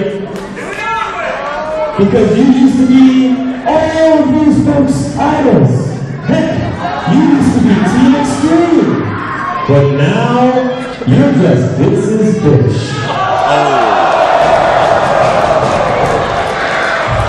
I'm telling you.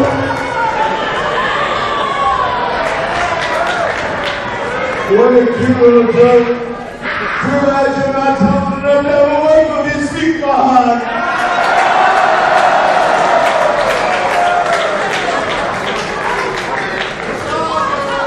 I think I know what this crowd wants to see tonight. They want to see a tag team who are choosing delete you.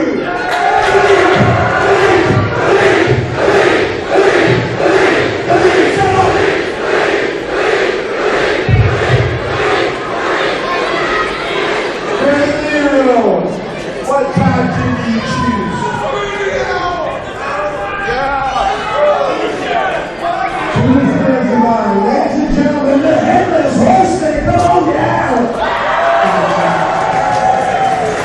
Well,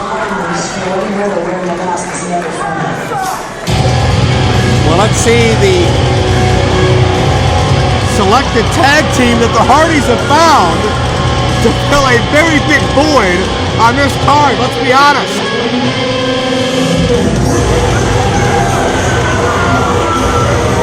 Well, the mood just changed. That's the New Age Plague Gory, that's the Reaper, Matt Conard behind him. They're known as the Headless Horsemen. IWC fans are very familiar with Gory. Matt Conard not so much, but these men have terrorized wrestling organizations all over the tri-state area. As we bring in Benjamin C. Steele to comment on this revelation, BC Steele, you know the intimidation factor. You know the success of the Headless Horseman. Hell, Matt Hardy has gone to war against the Headless Horseman before. Well, absolutely, and partially out here against my choosing. I'm not very happy. Address that at a later day. The Frat has their work cut out for them. Do Gory and Conard have what it takes to delete the Fraternity?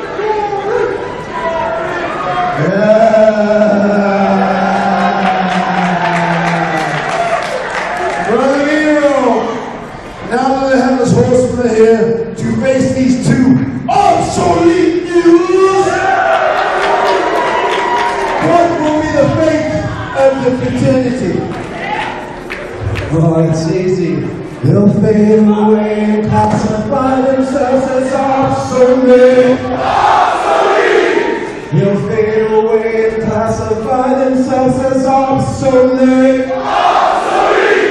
They'll fade away and classify themselves as obsolete. They'll fade away and classify themselves as obsolete.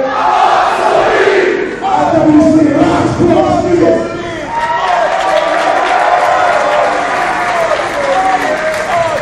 Well, Matt and Jeff Hardy have set the stage.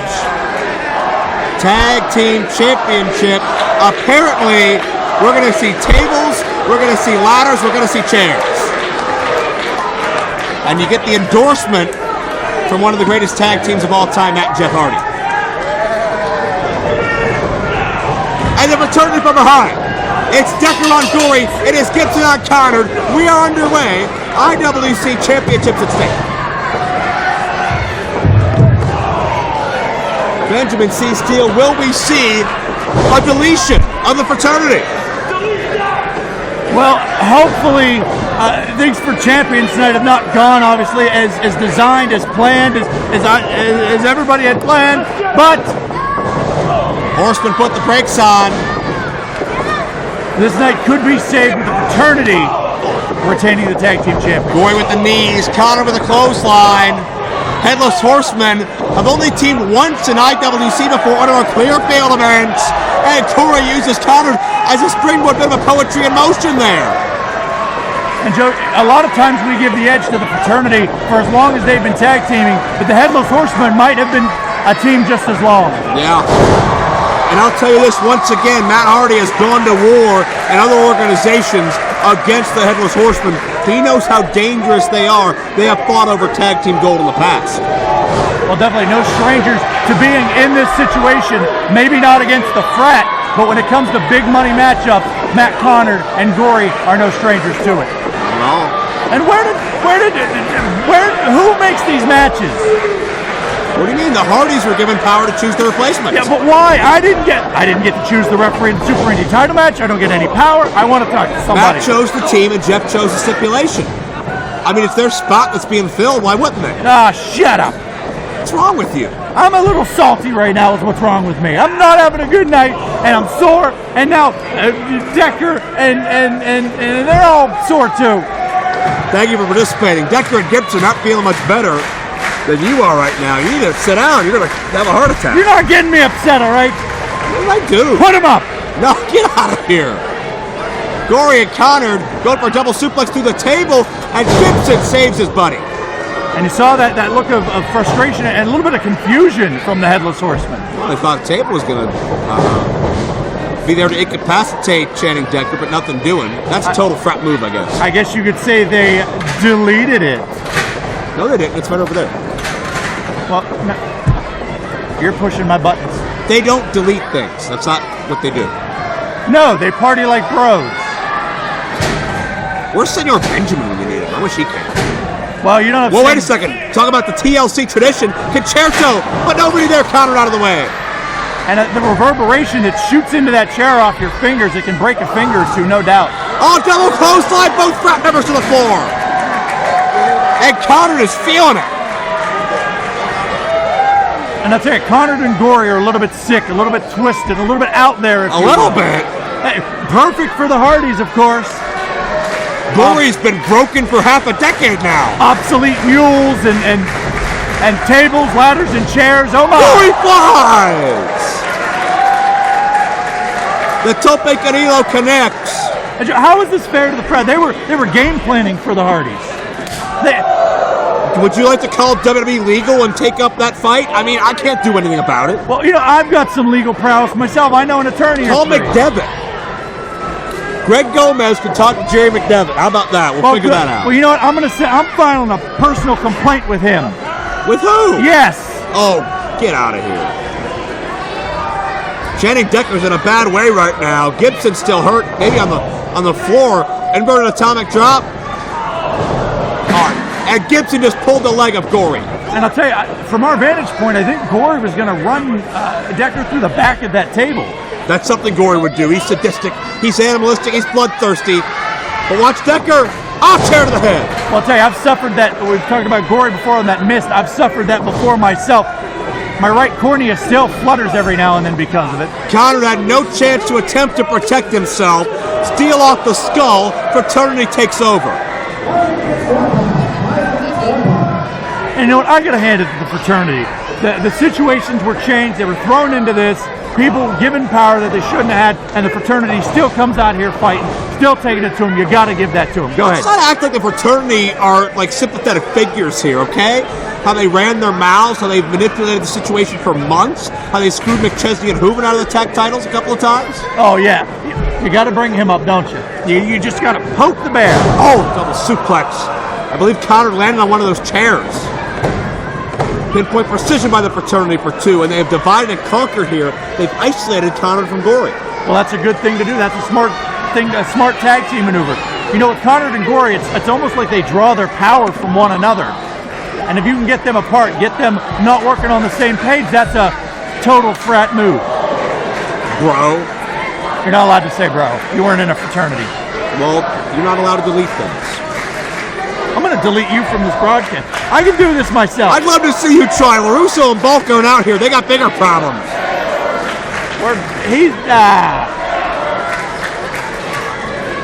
You know, it's funny. These people want tables. Well, they're not going to want tables when Conard and Gory are throwing through them, do they? I would suggest not. Well, that's what I want. I want tables now, too. Well, the Frat have a table. You know, of course, the Fraternity is normally... Wait a second. What are they doing? Well, they told them to go to another show. They're not going to engage in this. They're world-class wrestlers. Hey, there's no other show to go to. IWC's the place to be, but... Hey, if the Fraternity is used to setting up tables to do some beer pong or some beer shots or the other games that the drinking games that kids play nowadays. I see. Well, Gory in trouble now again. Devani and Concrete continuing. Gory hits the corner. The elbow up. And Gory gonna fly here. Whisper in the wind! Oh, you know what a Gory's idols was growing up, but it wasn't enough. Cover on... And again, really no tags. Everybody's legal. You can pin whoever you want. Well, Joe, this could go all over the place. But I'm telling you, if they're coming over here, you're working alone because I'll be gone. I think I can manage. Oh, Gory hits hard. Gory bounces off of that turnbuckle. And we just saw that. The Frat's in control right now, Joe. A collision that was reminiscent of a car wreck.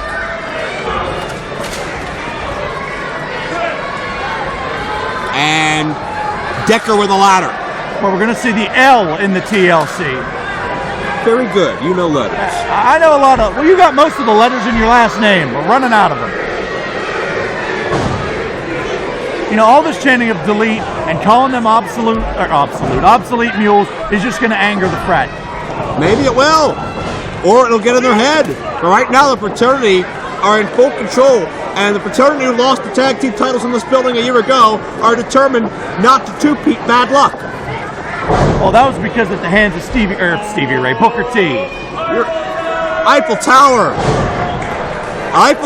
in a TLC match. Well, they had those in France. Oh, your fault. But you know as well as I do how difficult it is to stop Gory, how hard it is to defeat this man, because Gory is just, it's almost like he's not human. Well, absolutely. You know, like I said before, he's got that little bit of sadistic look to him. He's a little bit off center. You know how sometimes you look into somebody's eyes and you know they're just not quite right? Guys, he's infected with evil. He's infected with a lot of things, and hopefully the Frat keeps their distance. Well, Decker putting on the pressure now. Slam to Gory.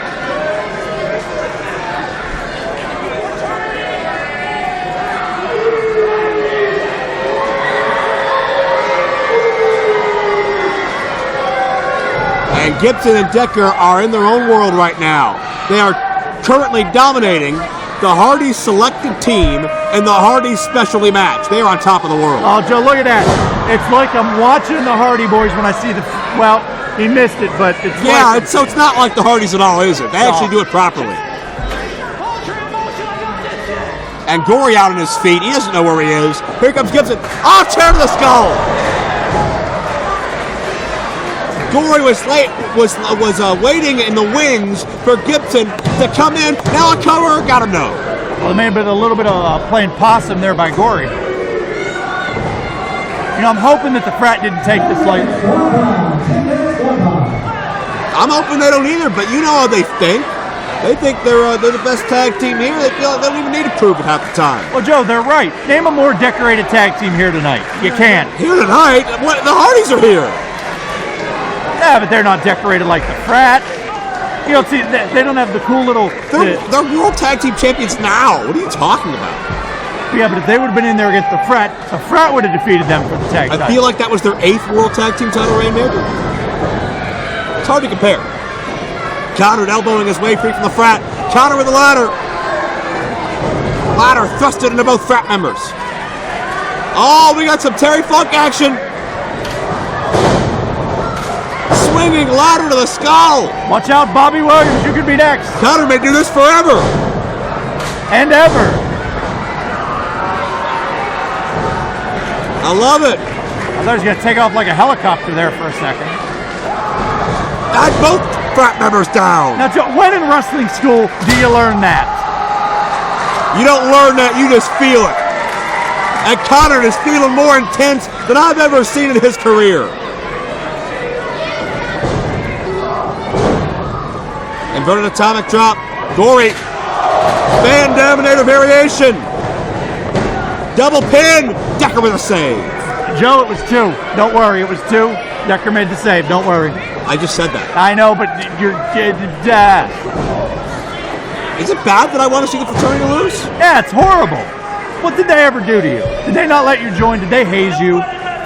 Oh, please. Make you hang upside down? Oh, Gory got a little hungry. This isn't a TLC. That's not his beer pong hand, is it? Chair shot. Lung blower. My God. Gibson to his feet. Conard, that Gory special. And here comes another Gory. Lung blower. Gory's all around. Double pin. Got it. No. Oh, close can it be? The Horsemen thought they had it. And I mean, look at that look on Conard and Gory's face. I mean, absolute shock. They put, IWC fans may not be familiar with it, but they put away a number of individuals with that. Half a second away from history. Well, Joe, we've seen the L, and we've seen the C, and the only thing left is the T. And that could be the weapon to silence the Fraternity. We got a TLC and IWC, and all the Frat wants is some RESPECT. Well, they're not going to get it the way they act. Maybe if they survive this, and maybe if they survive this. That's a big maybe. because the Horsemen are looking for a body count. Into the ladder, into the chair, and as you so astutely mentioned, only 1/3 of that equation left. And you got to watch out for that ladder too. It seems to be fraying or flat out broken to make a pun at the top. And of course, Broken Matt Hardy would have a broken ladder match. And Gory is climbing. Oh, this is so dangerous. Gory keeps going higher. Oh, wait a second. Oh, the front paddle. Oh, Gory lost his balance. Oh, Gory through the table. Decker with that paddle. Fraternity with a cover. Damn. Yes.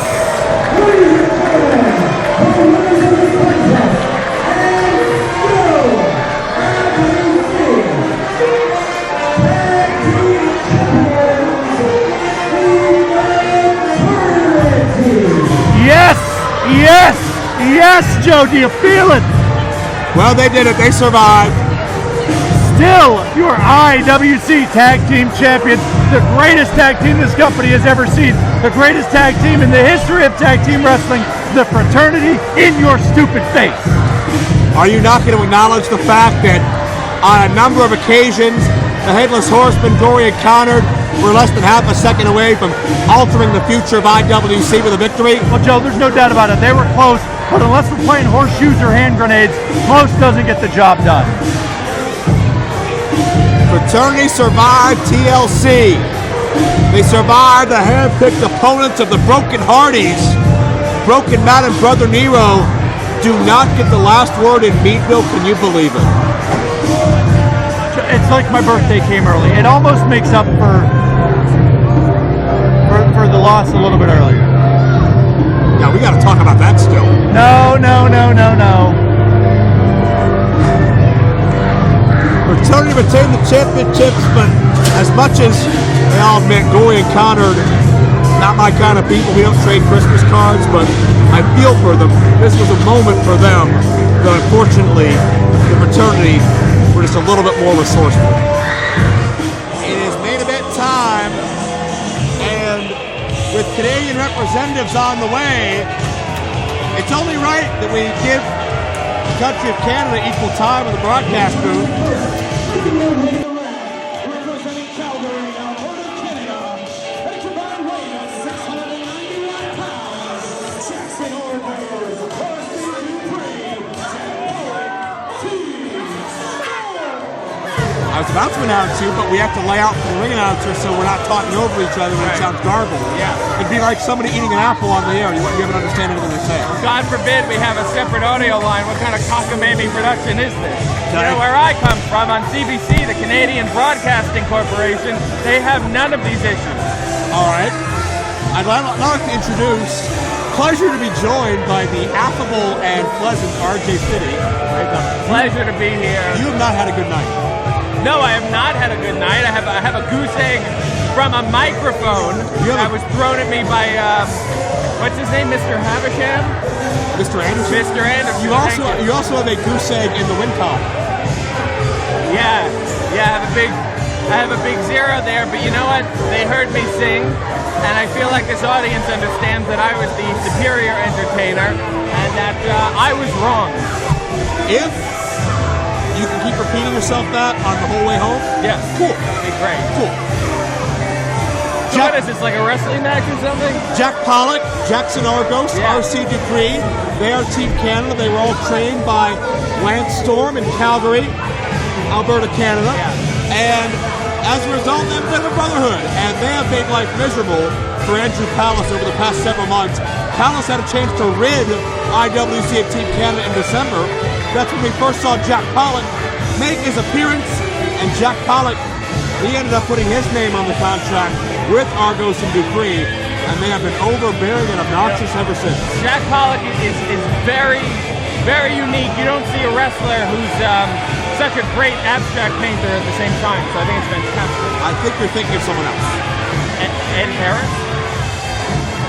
So it's RC Dupree on the second turnbuckle with the Canadian flag that he needs to unwind, and it's Argos and Pollock in the ring as we meet the opponents in this handicap match.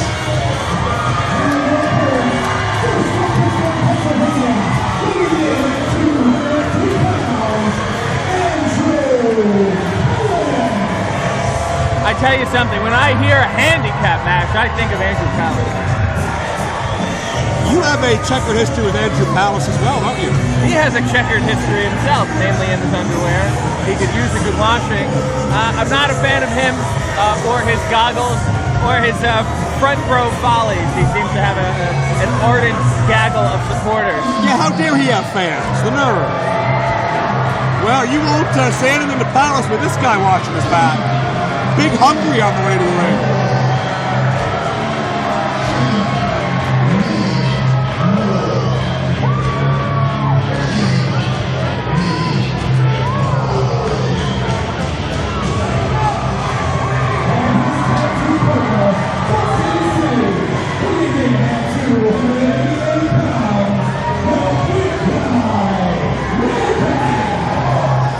When Ryback walks out of the entranceway, bangs his head, and he yells, "Wake up," which is, of course, a reference to the Everly Brothers and one of his favorite songs, "Wake Up, Little Susie."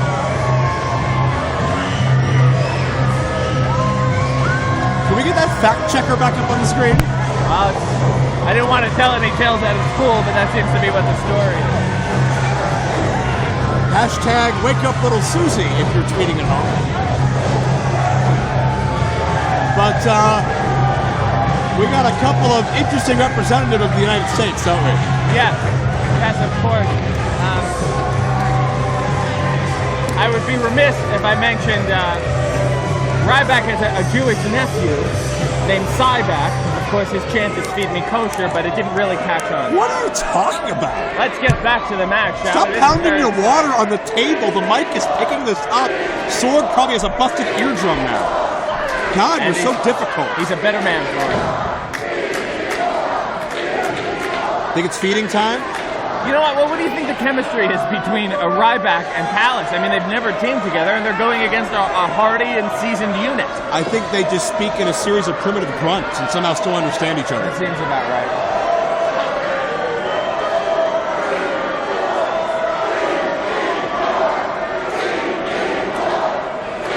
Well, Ryback, last night in Wheeling, West Virginia, he said it was feeding time tonight, and it didn't matter how many members of Team Storm there were.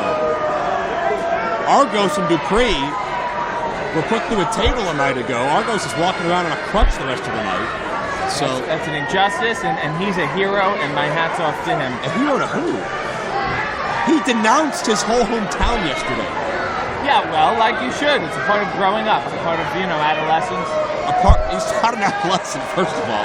Second of all, I don't think part of growing up is turning your back on all your friends and family. Well, I'll tell you something. He has new friends. He has his new family. And those are the two men standing in the corner with him right now. Do you think Lance Storm is proud of the actions of Pollock, Argos, and Dupree? How can you not be? They're polished, they're very smooth, and they function together. Argos wearing that Rookie of the Year shirt, stuffed that battle fox as Pollock and Palace go one-on-one. They met a night ago in a number one contendership matchup. Palace came up on the upper hand. See, that's wrong. That's a little braggadocious of Palace to egg this guy on. He's a big showboater, this Palace fellow. Pollock's only blemish in his IWC record is thanks to Palace.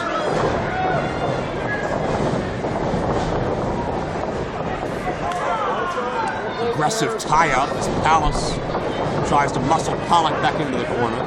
Well, I'll say this about Team Storm. I've said for quite a while, Jack Pollock probably the most underrated talent based in this part of the country. Yeah, look at the lats on him. I'm sure Ryback is terrified.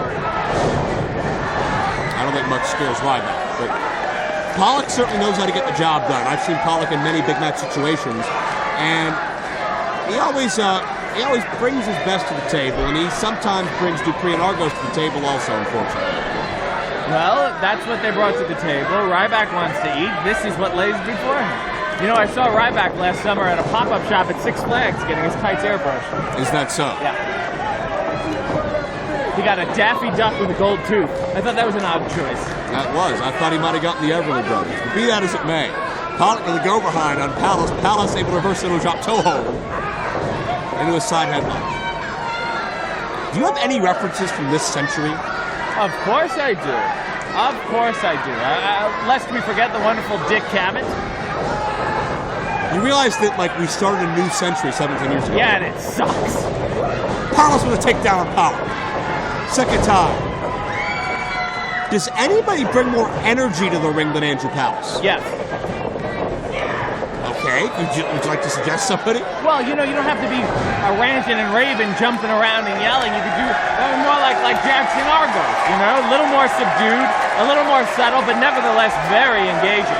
Palace's strategy worked when he beat you? It was a bit of a Ponzi scheme. Oh, no. A Ponzi scheme? No Ponzi scheme here with Ryback. How brave of Ryback to only get in the ring when the man is down. That's when Palace tagged him. What did you want him to do? What a tough guy. I'm going to tell Ryback you said that. You know, in the synagogue, they call him the Big Goy.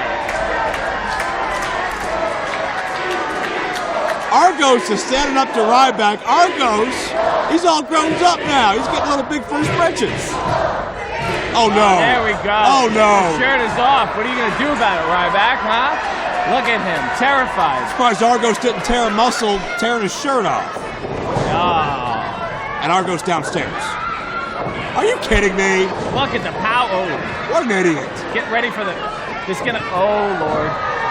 Oh, my. I oftentimes don't believe Argos lives on the same planet as I do. Look at the athleticism of Argos. Well, that didn't turn out like he had hoped. Yeah, you think?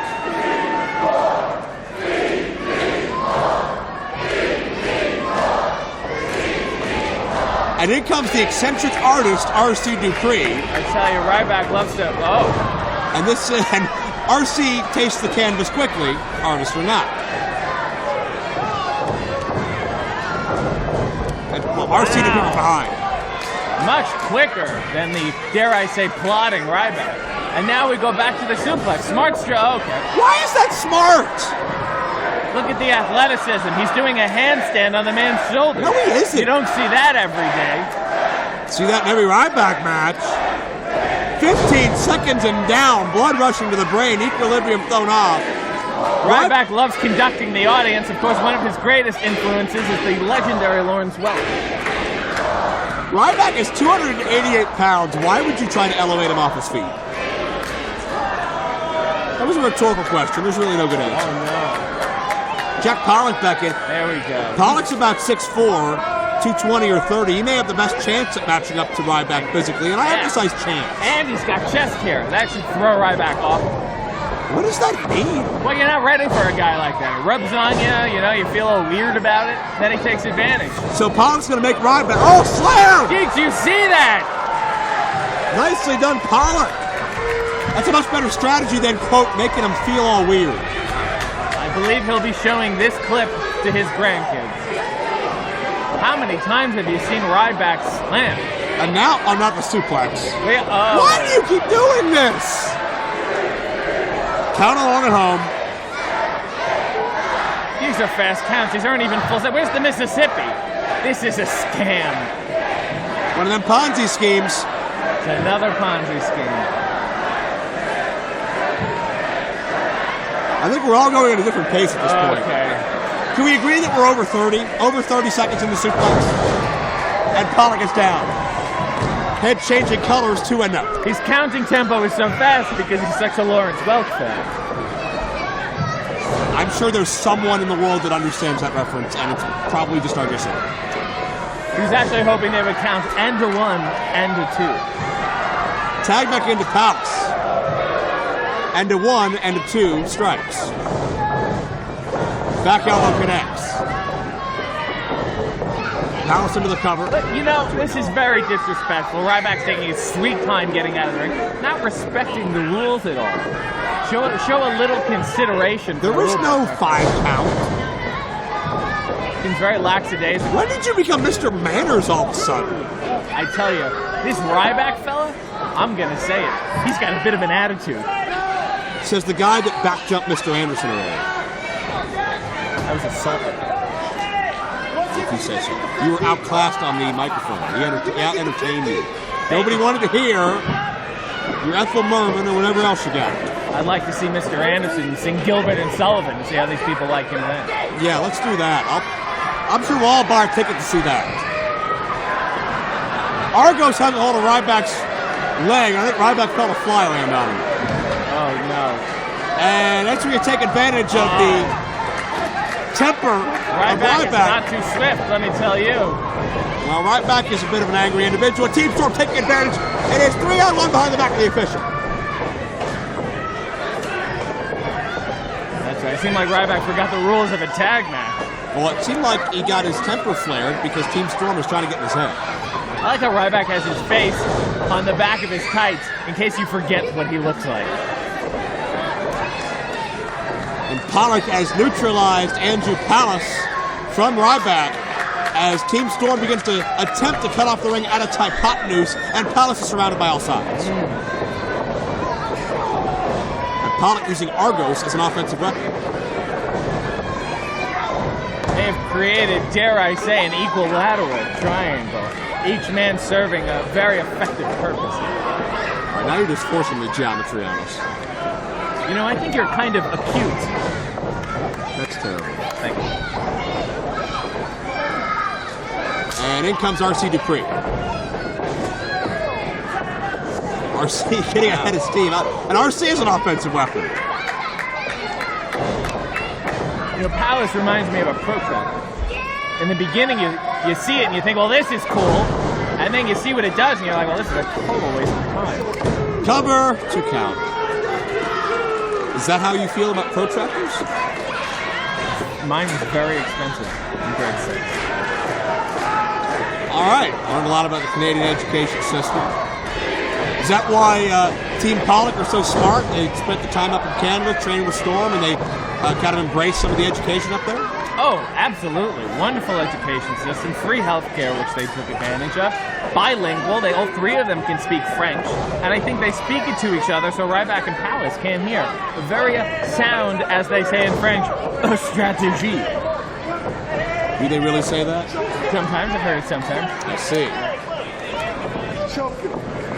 Ryback forced back into his corner as Palace again, you can sense the momentum sway further and further towards Team Storm as the lights may be beginning to go out on Andrew Palace. Look at how insecure Ryback is. Please clap for me. Please love me. Love me. Look at the bands on my arm. Palace with a jawbreaker. Insecure connects. But I'll tell you though, because Pollock has that chest hair, it padded his fall. What are you talking about? He'll be up in a jiffy. Don't worry about it. Why don't you have chest hair then if you're such a big fan? I have skin disorder. Pollock pulls Palace there we back go. into the corner. Palace is reaching for Ryback, couldn't get there in time. A fresh man, a fine elbow drop. Another one. This is the Jaxon 5, RJ. You stick with what works. That one was Tito. And got the fifth one off.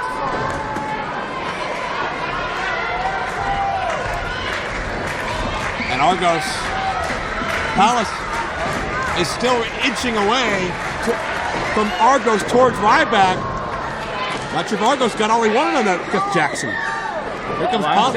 I gotta say, Jaxon has been giving him a Joe Jackson-like thrashing. I see. Pollock now with the reverse chin lock. Yeah, and don't forget the chest hair on the back of his head. Yeah, and that beard too. Yeah, there's a lot of hair going on. Plus, Palace's own hair. There's all this hair. He must be saying, what is this? It throws you off. I feel like Palace is used to his own hair. You'd think so. I would think so, yes. Sometimes when my hair is out, I feel like it's someone is behind me. It frightens me. Pollock with a knee. Very unique insight here. Wow. John Madden of wrestling is RJ City. Working the midsection here. Where's my nice electrical bend? Palace in a bad way at this point. Nowhere near Ryback. Oh, wait, roll up! Roll up! Palace kicks him off guard. No, he falls. Strong kick out by Pollock. And Pollock muscling Palace back into the corner. Right back to the corner. He's not done yet. They got to work him over a little more. But you got to believe Ryback's getting just impatient and frustrated on the outside. You know, Ryback is very big, very strong, very mean, but he's kind of very useless when he's just in the corner like that. That is the beauty of this match. That's kind of the point, yeah. RC Dupree in here. This guy's a goofball. Nice short arm. I believe you mean goofball with the utmost respect. Yeah, how do you say goofball in French? Goofball. Okay. Get one of those umlauts on those vowels.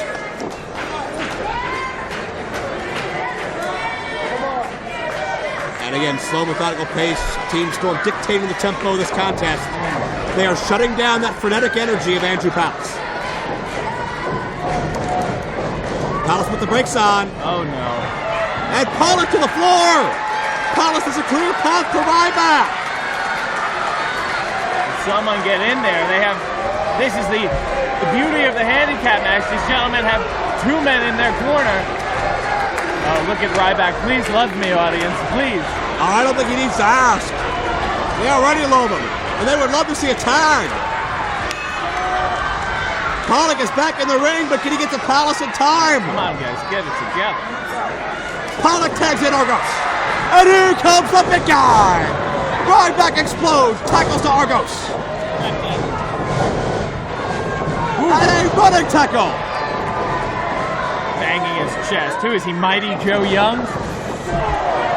And a stinger splash. And a knee strike.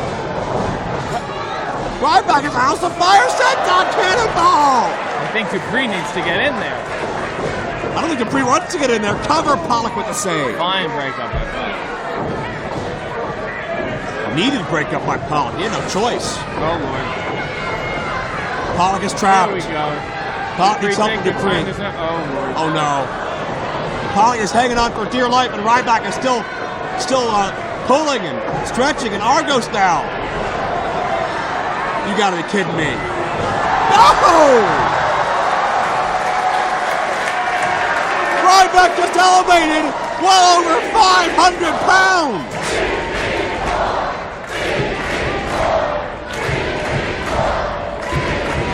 This place is exploding.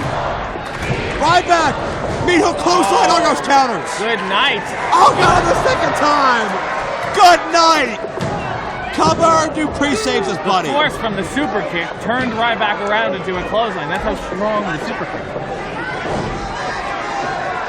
And now Pollock and Dupree, the only two left standing on their team.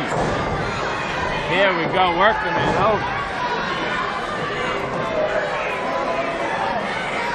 And Ryback now positioned up top. You put that guy up top. He's way out of his element. Oh, he has no idea what's going on. Can they elevate Ryback this time? Two at once. This didn't work individually at the outset. Oh, no. If it does now, Ryback's done for. Headbutt.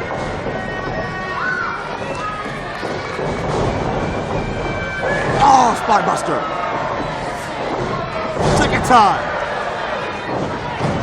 That could do it. No. This is crunch time for a handicap match. It's 3-on-2. There's always a fresh man to break up the pin. Without a doubt, now Palace back in. What does Palace have left in him, RJ? Oh, a bunch of depressing-looking forearms. Depressing what a big for who? man he is. Depressing for Argos. Oh, no. Argos to the floor. Team Storm needs to regroup, but they may not have that chance.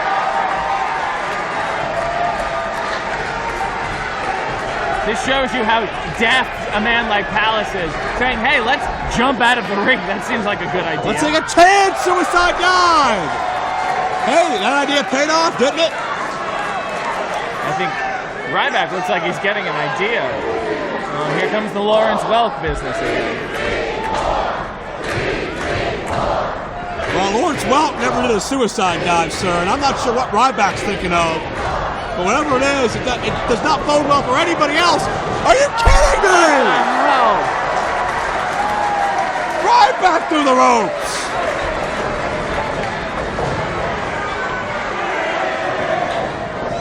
If you've ever seen a refrigerator fall out of a 10-story building. Argos is going to feel like he fell 10 stories. Shotgun drop kick. And a shell shock. Ryback on top. Forget about it. Well, this is an outrage.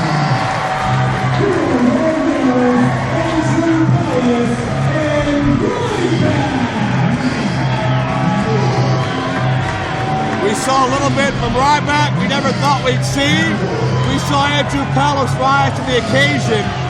And Ryback may have been right about what he said last night, is when it's 3-on-2 and Ryback's one of the two, the 2 is greater than 3. I tell you something, these boys are going to regroup and come back harder than ever. Ryback and Palace will rue the day they upset such a fine unit. I'm so upset that I'm going to go binge watch Matlock.